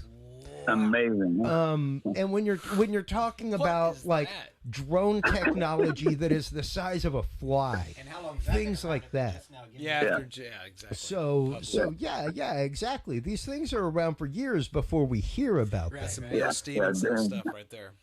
So, yeah, you know, to go to DARPA and just go into their playroom, they have what's called the open catalog, which any scientifically related person or any scientist or any person that just has a propensity to do that stuff, they actually they'll interview you, talk to you, kind of look at your history and stuff like this, and they'll bring you on board into the open catalog. And the open catalog is pretty cool. It's just what it means. It means open source, basically, where they give you software or they give you preview to hardware that they're working on. That is an amazing thing. I would say everyone on this podcast here, you might want to try to join that. Remember, it's called Open Catalog for DARPA. Now, DARPA also has, if they have an open catalog, they also have a closed catalog. How did you get that? Oh my God, you guys are amazing. But yeah, so they have the closed catalog too, and that basically is for really, really hush kind of stuff that I may tell you about right now. You guys are talking about the targeted satellites targeting individuals and stuff like that. Yeah. To get that to work, I don't know. I listened to the show maybe the last 15 minutes. I don't know if it was discussed before, but to get that to work, what they do, or we'll just say what they're believed to do, damn it, is the individual that's targeted has to have something in their body to react to whatever the signal is that they're receiving. I can't say from where. Sure. So it doesn't matter if it's terrestrial or if it's in space or wherever the signal comes from. It has to resonate with a certain isotope or whatever it is that is in that person's body to have it activate. That's the only way you can target an individual. Otherwise, you're going to get bleed over, and the person standing next to them is going to get it, and then they're going to have a way to trace this stuff. So what they have figured out a way to do, other than just melting them with a laser, is to target them. So someone has to get close to the individual and either feed them or drop something in their food or whatever it is, and then later on that person dies of a serious illness, and we don't know any different. Sure. Even an implant. I mean, hey, all you would need is an implant the size of a hair. And that's exactly the way the targeting is done. When you interview these targeted individuals, long before they start having any electronic or Havana syndrome type symptoms, every one of them will complain of stalking, in-person stalking. And this is extreme stalking. It's organized stalking. I mean, there's people at your house, people around your door, people around your work, people following you in your car. And when you first hear some of these stories, even as a physician, when you first hear them, you go, well, this has to be mental illness, because not like CEOs or political people, or there would be no reason to stalk until you start seeing, until I saw it happen with my own fiance, where she had teams of former FBI people working as private investigators following her everywhere she went. And they were breaking in, and they were tampering with her food, and they were getting, some type of isotope in her. Now, I will tell you that many of the targeted individuals have gone to great lengths to do MRIs looking for, a chip. The thinking being that to be targeted by satellite, like you said, you have to have some type of transponder, I guess you would say, in you that it can pick up on. But obviously this is being done another way. And I think the stalking is to get your biometrics. And if you talk to Duncan and some of the people that have worked on this, that once you get someone's biometrics and you get their particular EEG, which can be captured remotely from a distance, that some of that targeting can be done directly to the EEG or to the genes themselves, because everybody's DNA oscillates at a different frequency when stimulated as well. Yeah. They tune into your own body's frequency, kind of, right? Yeah, precisely. They're using your own resonant, your unique resonant frequency to not only, like Dr. John Hall was just saying, be able to, at a distance, heterodyne your EEG in your brain waves. That's right. But the frequency of love is 528. According to Dr. Leonard Turber. Fantastic. Now we did MRI some people that we did find chips in. We found Vera chips in several people, but not in the numbers. And I mean, and some of these target individuals aren't destitute. Some of them have plenty of money, and they went to great lengths to get full body 3 Tesla MRIs and CT scans. And but a good point was Bob Boyce, the inventor in Georgia.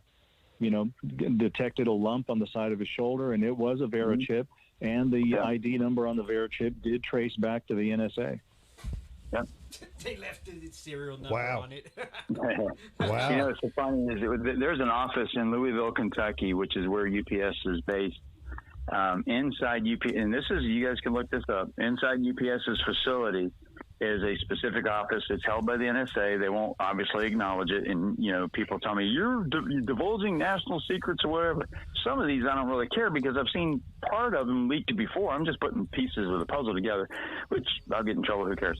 But anyway, so in Louisville, Kentucky, the UPS's next day air location. That's where all your air shipments go through there. Even if you're shipping, in state, it still goes to Louisville, Kentucky. So all those packages that get rerouted to certain individuals, if they order a computer or a phone or something like that, get rerouted to this office. And they take that in there, and that's where they, basically either plant the clone phone, or they use the Cellbrite, which is a device that I have. It's from Israel. It's made by Cellbrite, and it copies a phone, and then you can add in your own code right away and make that phone do whatever you want it to do. Which gets pretty interesting, but that level there is low level.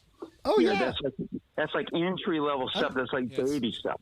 I got right here in my hand my $200 kit that I modded out, and the way I do, put it in a nice case. But this is my parabolic speaker. Oh, there you go. This right here is what's called an audio spotlight. So I can broadcast a message, let's say to my neighbors 50 feet away, directly to their patio. Yep. That says, please turn your music down. Now that's terrorism, Chris. And if they move outside of their patio area, they will not hear it. This technology is used in museums across the world, where you go up and walk in front of a painting by Claude Monet and you hear the history. Right. You walk in front of the next one and you don't hear about Monet. Now you hear about Rodin. Stuff like that. Back in the day, in the House of Representatives and Senate, they were I believe in the same building at one point in time. If you look at the seat layout back in the, say, 1800s or whatever it is, even up to this very day, you'll see 2 specific desks at 2 specific focal points of the ceiling inside the dome of each of those facilities. So if you ever do a tour of Washington, you'll actually see this for yourself. So a person sitting at one chair can talk to another person that's, say, 100 feet away just by aiming their voice at a certain direction. No one else can hear you except the other person. Yeah, cool. And we've had a few comments here. Scott Ertz from the amazing show Plug Hits Live. If you're a tech nerd, folks, go out there and listen to Plug Hits Live and F5 refreshing technology. Amazing stuff. He's always got his pulse on stuff, and he's commenting about how he was just reading a story about them doing about people doing research about putting ads in your dreams, and then we had 2 listeners talking about how TIs can also have the images from their eyes recorded. And there is fully technology that is out there in Japan that they've already released saying that they can record and play back your dreams. I've got it up for Mind Hacks right now. Oh, there it is. Technology to see through other people's eyes. What? Yeah, I think you plug my dream straight into Pornhub, and I'd make some money on that. I don't know if I want to see your browser. That's awesome. Well, and you got to remember everything that comes through the lenses of your eyes gets processed in the visual centers of the brain. That's right, and that's where you can use evoked potential monitoring, where if you can pull that electronic signal out of that part of the brain and decode it, then you are going to get a visual of whatever is coming in through the lenses of the eyes. Wow. And the only way to circumvent that is to make believe you're seeing something besides what's actually coming in through the lens. Because that's using the same part of your brain. So if you're looking at the TV and then you start basically believing that you're seeing a giant Tyrannosaurus T-Rex, then what you're actually going to decode onto that visual part of the brain is Tyrannosaurus Rex. So you just take some LSD. How's that work? What did that do? Well, and now, granted, in the new incarnation, I am working on getting Dennis and his little brother on, who is also in the world of psychoactive research. But there has been a lot of research done. Once again, you go back to MK Ultra. Things like that, these first programs that were used to tap into the brain and help control the brain. I mean, hell, one of my dream interviews is Sirhan Sirhan, and he's out. He has been released. Right. And as of, I think it was 2 or 3 years ago, Robert Kennedy went and sat for 3 hours with Sirhan Sirhan and came out and said, I believe him. Wow. He's like, I believe that this man does not have any recollection of what his actions were and that he was triggered by something else. Right. He can't be having too many interview requests right now. I don't know. I don't know. I've only seen one. That ABC special. I'm just kidding. I'm sure that you also would immediately, upon release, have like 18 different handlers trying to get a hold of you. Ooh. You know, and publicity type folks, you know, public relations, all that kind of stuff. Geraldo even, yeah. Now, I just had a TI and listener ask, how do they make him feel their presence? Like, because that's definitely something that is TI, targeted individual. Yeah. And I'm doing that to at least protect his identity on other platforms other than where he is responding right now. Because I definitely don't want him targeted more because of listening to my show. Yeah, exactly. Mike Turber has seen my results, as has Dr. John Hall, where typically our listens, whenever you go geographically after having these guys on, tend to focus around the Virginia area. A lot of IPs coming from there. There's a whole lot of listening coming from there. And you know, but how is it that that's a regularly reported sensation by TIs? The fact that like somebody is like they can feel when that has been turned on, almost. It's like they have the presence of something else in the room with them. That's called the sentinel being effect, and that's a result of extremely low frequency waves. And that's been researched, you know, almost to death. Matter of fact, there's one particular researcher, Laurentian, who has spent his whole life researching the effects of ELF waves on human beings. And one of the first things that he discovered was the sentinel being effect.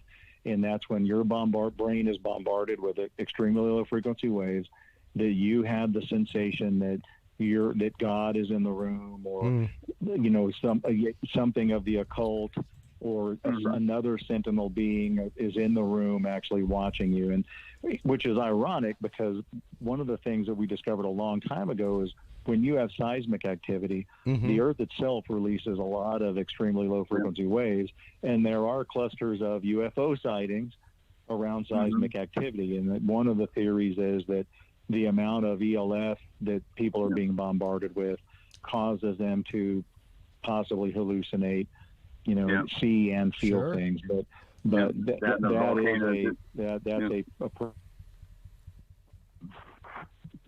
yeah, and I mean even the controversial device that could make you feel the presence of a higher power, the God helmet. Like this was come up with by MIT and stuff like that. It's literally like a little football helmet that you wear. I've got all the electrodes and stuff like that to build my own version here at the house. And that was Michael Persinger that did that research. And by the way, that was 20 years ago, and he said that he could control every mind on the planet using ELF. Yeah, that's a quote. Yeah. Well, can you tell him to please stop so I can get some work done? Make some progress, waking up the people. And yeah, there's many people chiming in about things like hearing crickets, stuff like that. That was the complaint of the Havana syndrome people. That's about it. I have tinnitus, and that's exactly what it sounds like. There are times, like when I was in California, I was like, wow, the crickets are almost as loud out here as they are in Florida. And come to find out, my tinnitus sounds like crickets. William Shatner has the Bill Shatner has the same thing. So that's one thing. It's kind of interesting to find someone else, because I had it, never knew what it was, because I thought it was normal. Just like I had what this thing with milk, whatever it is. We can't have milk, and milk products are also, everyone around you is going to know. But anyway, so the tinnitus over a period of time, I thought it was just normal. And come to find out, when I did a hearing test, going in the Air Force, that's when they came out and they told me that I had tinnitus, because a certain frequency that I was listening to, I was already hearing. Yeah. And it was kind of weird. But yeah.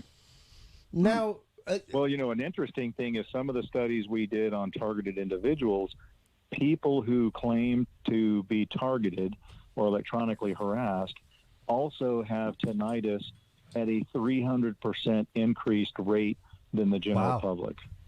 Wow. Wow.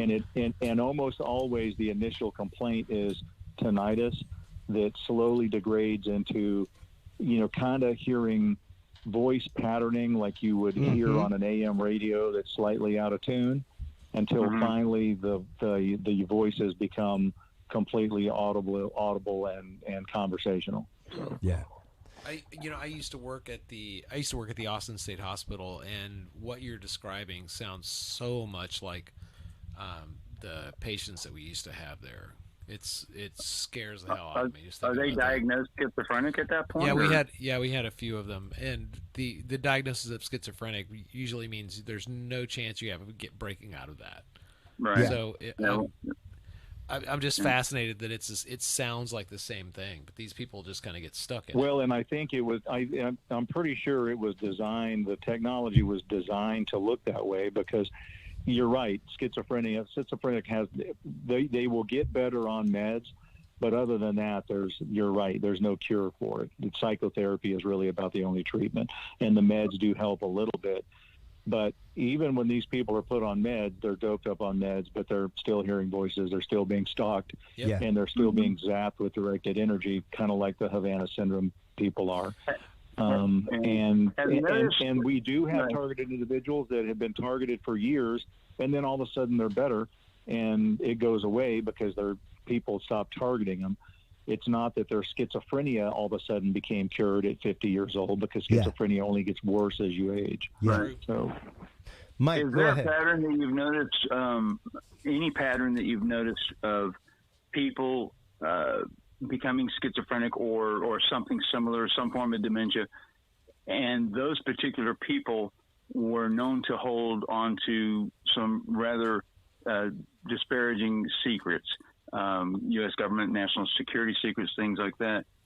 Because I don't want to think I've noticed a pattern unless someone else has actually done a study on it, and it really is true, where where some of these individuals that have these secrets that might be possibly wanting to leak or do a deathbed confession or something like that, they end up getting some form of dementia or Alzheimer's or whatever.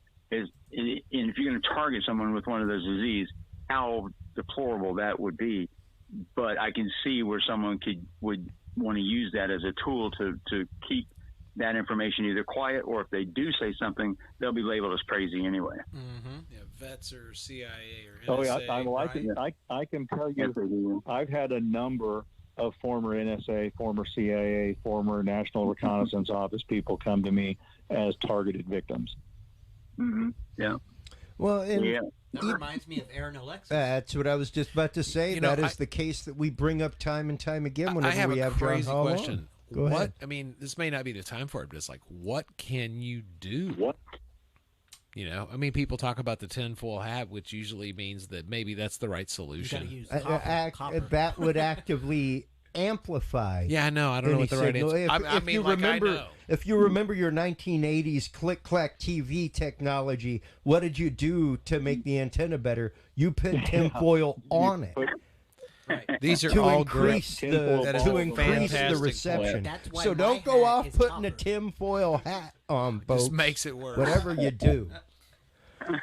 Not only that, I mean, I don't know about y'all, but I live in Texas. That would just feel like be straight I hot. totally ruined the mood. But No. But that's always, you know me, man. That's always what I ask you about human trafficking. What can targeted individuals do to start not mitigating put this? on tinfoil hats? Definitely, that's the definitely wrong way to that. go. Or lead we line did helmet. do studies with targeted individuals where we took them and put them in anechoic chambers. And if you put them in a research chamber that truly blocks out every type of wave coming in, they do have a sensation of being better, and a lot of the symptomology stops. Now, the problem with that is you can't walk around in society, in a suit that blocks, every way. For one, you would burn up. And for two, then that would just pretty much drive the nail in the board that you're nuts. So, But you would go nuts because of that too, possibly. I know it drive me nuts. Well, and this technology, it is designed to discredit people, because when you turn to your loved ones and you turn to your doctor and you say, well, I'm 40 years old, I'm successful. Last week, I noticed people following me, and now 2 months later, not only am I being stalked, but now I hear somebody talking to me in my head, and it's not my voice. Almost always the next step is a recommendation of a psychiatric evaluation. And they're not going to look into this technology, and they're not going to look at all the papers you bring in from your Google search. They're going to diagnose you as psychotic. And not too long ago, we covered the case of the person that was an absolute average dude. You went and looked on his Facebook profile. He was like a monster truck builder. He went out rock climbing with his friends in monster trucks and stuff like that. And then one day, everything turned on a dime. And he started talking about people following him. And he started talking about hearing things. And he started talking about, like, if they don't leave me alone, I'm telling you, this is going to reach a boiling point. And the next thing we had was audio of him in a standoff with the sheriffs. The sheriffs actually saying, tell me what kind of phone you have. Maybe I can help you. That was the mind-blowing part, was the sheriff being like the negotiator, being like, tell me what, I've heard of this before. What the deputy told him, he said, give me your phone and I'll show you how it's being done. Yep. Is what he said. Yeah. Whoa. Yes. Yes. And then the next thing you heard was like him talking about, you just won't leave me alone. They just keep doing it until, and then it was bam, bam, bam, bam. It was just shots after that. And the whole situation ended. But this was, it was, wow. It was intense audio to listen to. And when you hear somebody who, when you go and see their social profile and when you go and see their regular everyday habits, and then they just change like that. That is exactly the technology that, yes, we used against Noriega, trying to drive him out, that we used against the Branch Davidians, that we tried using against Ruby Ridge, that kind of stuff, where it's a psychic driving principle. You know, and they tried to do that a long time ago. I know Dr. Hal Putoff, or not know him like on a day-to-day basis, but I've talked to him, and he, back when SRI was was his thing, and they were doing a lot of the experiments with Uri Geller and some other people. And one remote of them viewing and stuff like remote viewing and what I call projections. The term is, I don't think it's universal, but I call it projecting, where you project thoughts into other people's minds. And that was one of the things that they were trying to accomplish. The CIA has this division called the SAD, which is now a new name, but it was called the Special Activities Division. And that was the division that was assigned for assassinations or for high-level manipulation attempts on various foreign dignitaries and stuff like that. And unfortunately, I took over their phone number, so now I get their calls. But, yeah. Yeah, 202-630-4272. If you look that up, you'll actually see it belongs to CIA and it belongs to me. It's kind of funny. So a lot of people think I'm CIA, so I'm like, okay, great. Was that random, or did you actually figure out how to do that? Well, what happened was they He let has the a number special lapse. set of skills. They let it lapse, just like Facebook let their URL lapse or something. Yeah. Bam, somebody owns it. Yeah, they're just like NSA's phone number used to be 1-800-688-6115. That was the number we would always call into. And if you call that number today, it went to, well, I don't know if it does today, but that number was released from NSA, and it went to some cruise place where you could win cruises. You know, they put those little... Wow, man, that doesn't sound like Mission Impossible at all. My God, you know, I was that driving doesn't, for you win the cruise to hell. that doesn't sound like Cruise to hell. That doesn't sound like IMF status at all. You know, And that's the number you call in to get your messages and stuff. So you dial into. I'm driving to San Diego, and I got on speakerphone. I'm like, what the hell? I thought it was a joke, but no, they literally had let the number lapse, and they gave it away. So 1-800-688-6115 was the old number, and now it goes to some cruise agency. But if you look at Chris, if you look that 202 number up, you'll see 202-630-4272. That brings to me now. So, but real funny. Well, and I have gotten some very weird calls. I can tell you guys, people checking in. Ladies and gentlemen, shut I'm your just here to mouth. tell you some of the text conversations that I've been involved with both of these gentlemen via remote tonight are just mind-numbing sometimes. And they remain private. They will always remain private, gentlemen. But, man, some of the things that we find out, that we see, that are out there, that we share back and forth are just jaw-dropping, to say the least. Well, you're on that need-to-know basis, and we feel you need to know. Well, I appreciate it. Like, that's the entire problem. We've definitely had our fair share of like banned episodes. You gentlemen have been a part of that. I mean, Billy Joe Cain has.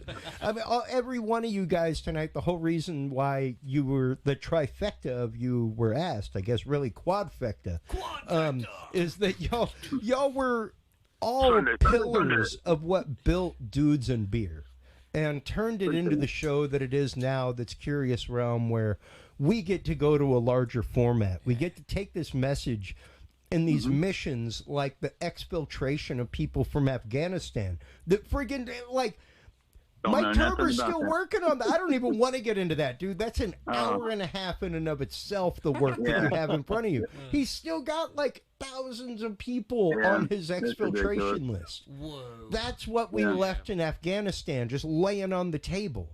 You know, and you know, the work that you continue to do, John Hall, where you even get censured with the things that you're getting ready to bring out and that kind of stuff. It's absolutely humbling to me, and the technology that you bring to the table, Billy, and what you've done with human trafficking and the number of times you've come on here and talked about that.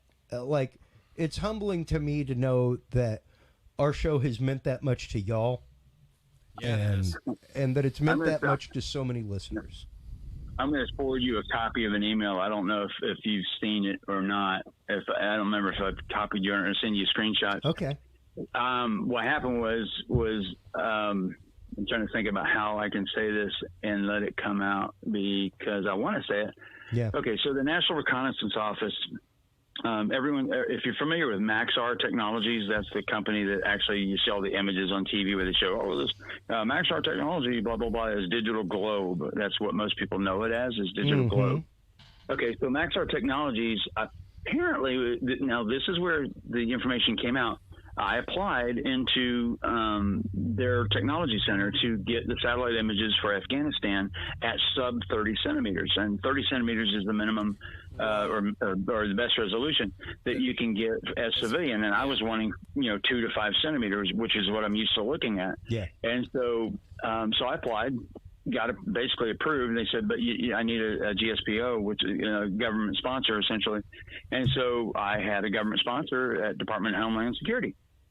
So myself and the Department of Homeland Security guy, we got together and we said, okay, we're going to do this, and I need these images because we're doing expos, and I need to keep people safe and keep safe houses safe and all this other stuff. So that was going to be my job in my group, which is Rescue Operations LLC.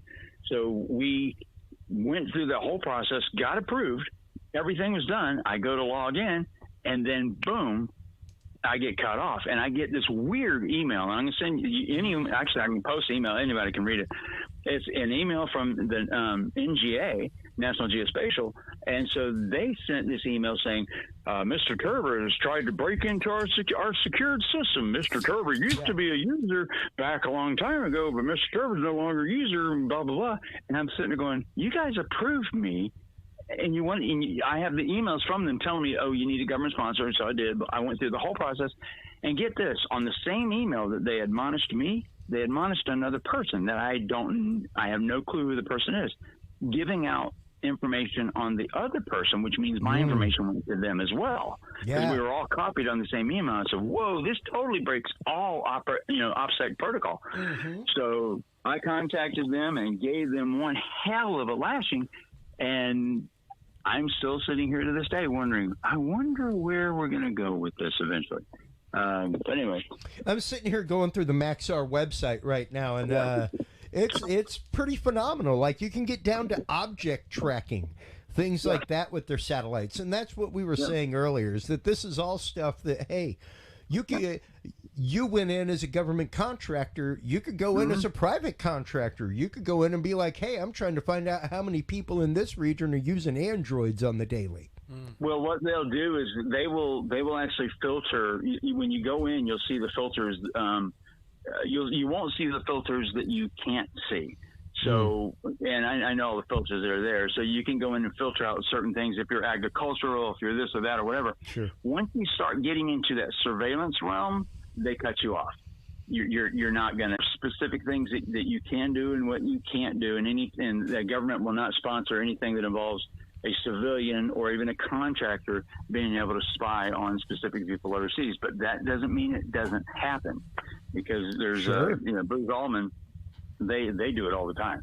I mean, they've got a whole private sector thing set up, over 600 people, because they used to have it at the Rock, which is a remote operations center for NSA, where they had all that set up. And but now you've got quite a bit different setups going on, and they're getting the private contractors in it. And much like if you remember the term love int, that's when they busted a bunch of the NSA guys that were actually targeting girls that they thought were. Yeah, for that they were remote. Now that was one of the things they were installing in Louisville was some of that stuff, that software that you could turn on a camera on a phone and the phone not even be on. It would literally you could do that with Samsung televisions, because Samsung televisions actually came with cameras at one point that people didn't even know was in it. Yeah. Yeah. Well, I remember Dianne Feinstein said them of all that, and then we never heard about it again. So. Yeah. Oh yeah, Maybe she got to the bottom of it. The head just didn't want to tell anybody. The head of Samsung came out in 2012, and it was the same. It was the same year that it came out that the NSA was intercepting laptops before they hit shelves and was putting spyware on them. Yeah, that's actually where your Louisville connection came in. Yep. I'm trying to remember the room was called, but yeah, with that laptop, where they were intercepting the laptops, that's exactly the program that I was talking about earlier. It's exactly it. Yeah. There's a bunch. NSA has so many facilities around the country. It's the largest single employer, it's definitely the largest of all the IC community, but it's one of the largest single employers, government employers in the world. It's pretty. I mean. Remember back when it was you could drive up to the building. It was called No Such Agency, And you could ask the security guard, "Hey, what's that building over there?" He's like, "What building?" What? Exactly. That one you're right in front of. I don't know. You can park anywhere in the third row, but I don't know where you go from there. Yeah. Well, my daughter and son-in-law, they actually took a wrong turn on the Beltway there and ended up going in the entrance and had guns pulled on them and everything. Oh yeah. And they accidentally turned into that because once you get on that off ramp on this one section, that off ramp only goes to NSA, and if you pull in there, you become a TI immediately. That's it. Yeah. Well, and it's like one of. Go ahead. One of our NSA centers here in San Antonio is called the Southwest Learning Center. Yep. And where it's the Southwest Learning Center is actually in cartoonish looking letters.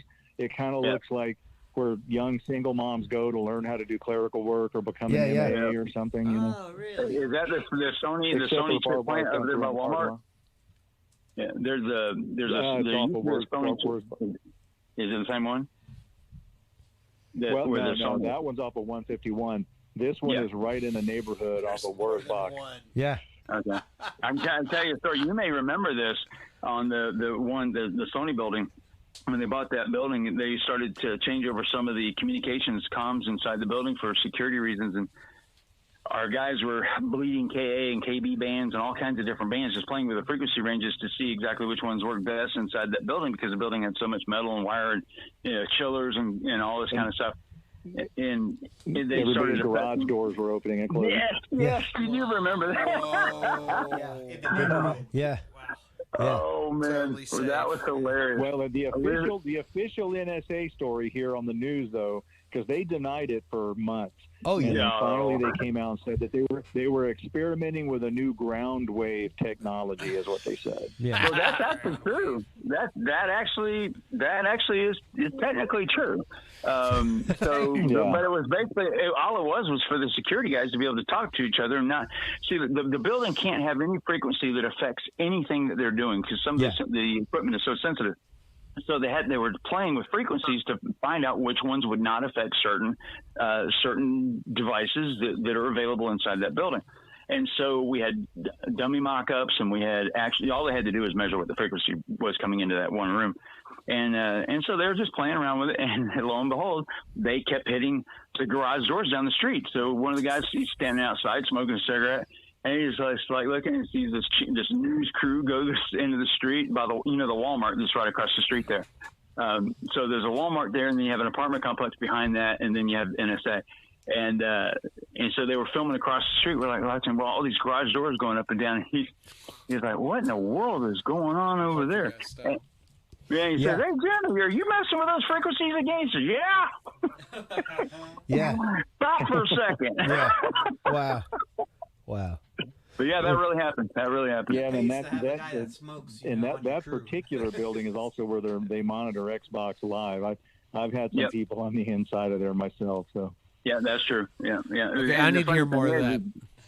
They thought that was your best. That actually became the way ISIS was communicating was through Xbox and PlayStation. That's right. Private chats and games. Yep, that's how they did it, and they thought that we couldn't figure that one out and monitor them, but we had a different story for them. And we should do a whole episode on that. Like Billy said, he wants to hear more about that. I know other listeners do too. Sure, by all means. And we definitely need to, with Curious Realm, gentlemen, start having more roundtables like this. Last time we did this was episode 300, and it was really, really great. We've had some fantastic responses from folks tonight. I want to once again thank everybody here in the room and on the line, and everybody out there listening and tuning in every week. Thank you all for your support in this show and this mission as we have grown to what we are. I can't thank you all enough. So I'm going to go ahead and I sent you gentlemen a message earlier today. I'll go ahead and mute your lines as we're going to go ahead and let y'all go. Feel free to stay on the show. Unfortunately, the way the queue is coming out, you will not be able to hear the final 5-minute segment. But I did send y'all the link, and it's an epic video. So enjoy that if you were not there at the. I mean, typically we chat after the show, but if you're not there 5 minutes later, I firmly understand. Doctor, you have a practice. Mike Turber. I started watching Tiger King 2 last night, dude, and I couldn't help but think of you, brother. Wow.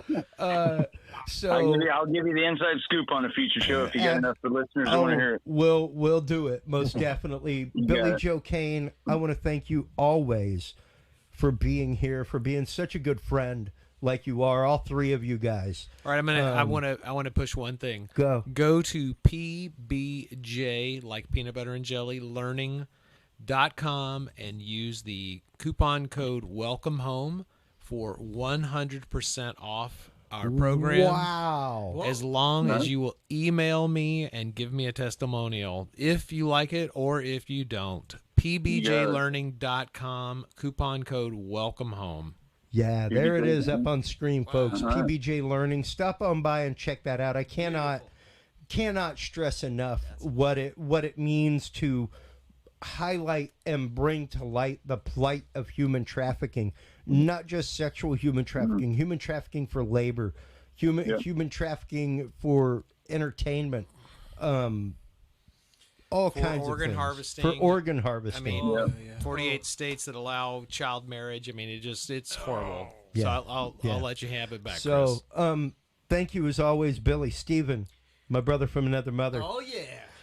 200 plus episodes together, man. I can't even express the number of conversations that we have had, the number of things that we have talked about. For sure. I'm going to go ahead and, we actually have one final cue that these gentlemen will be able to hear, and I definitely want John Hall to hear it because it is because of our good friend John Hall that we regularly have now Dr. Robert Duncan on talking about this technology, talking about the efficacy of this technology and the fact that it's been around for years, and he sent us a goodbye message tonight. So I want to play that real quick.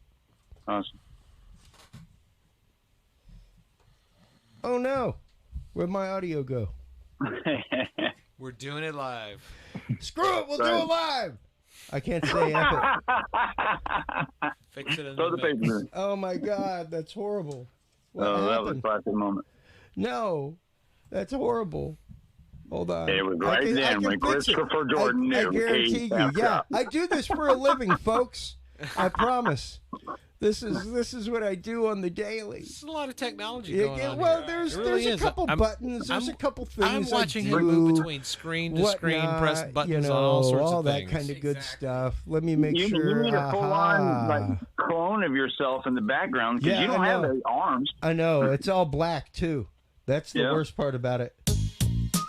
Welcome. This is Dr. Robert Duncan, a former friend of Dudes and Beers, but I want to welcome Curious Realm, free thought, mind, and discussion. Amen. And that is once again what we're all about here, folks, is open minds, open hearts, open discussions, talking about what moves our world, what changes our world. And man, speaking of which, I had a crazy moving experience this last weekend. What was that? Oh, yeah. Myself and Dr. Danger, Gregory Carpenter, he's been on the show a few times. He brought us CIA whistleblower Cody Snodgrass. Tonight, folks, I've said before that I would be getting together with Dr. Danger to set myself on fire. What? Tonight, you get to see that footage. I did this for you, ladies and gentlemen. I did this for you. I'm going to go solo here for the last minute, folks. I love this show. I love my audience. I love all of my guests that have been on this show regularly. I can't thank everybody enough. I can't thank Scott Ertz enough for moving his audience to help vote us into the finals for the People's Choice Award and all that. All of that on the way out of Dudes and Beer and coming in as Curious Realm. Next week is the official first episode of Curious Realm, folks. And in honor of that, I have immolated myself for your entertainment. Enjoy Here it is.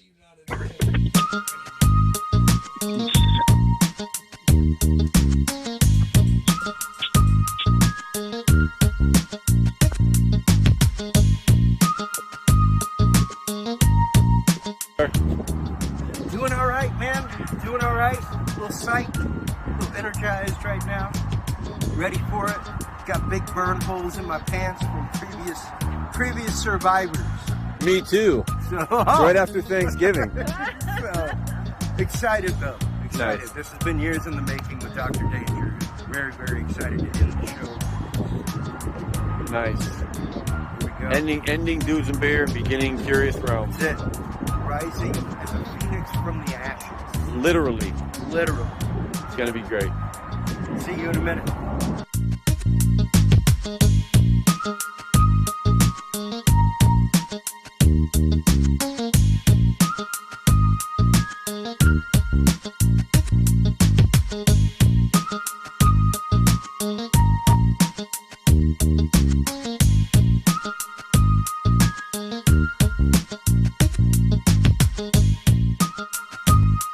If you don't catch yourself on fire for your podcast, you.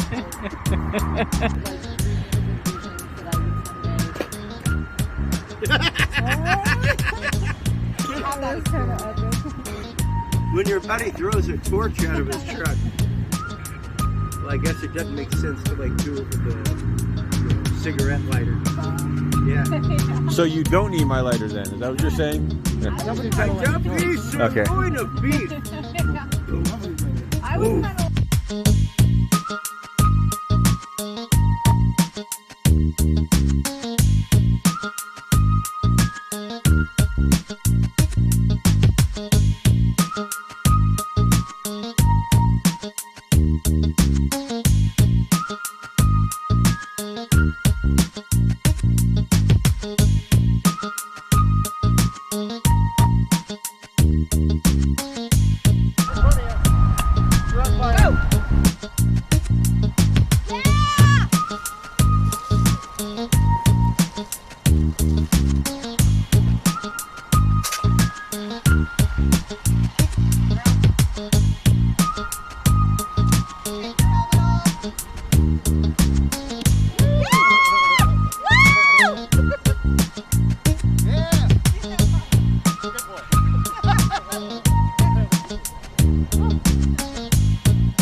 If you enjoy oxygen, I do not recommend this experience, folks.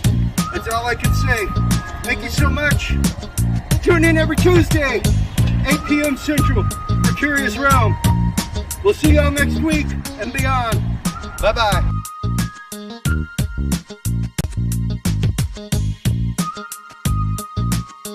Thanks for listening to this episode of the Dudes and Beer Podcast.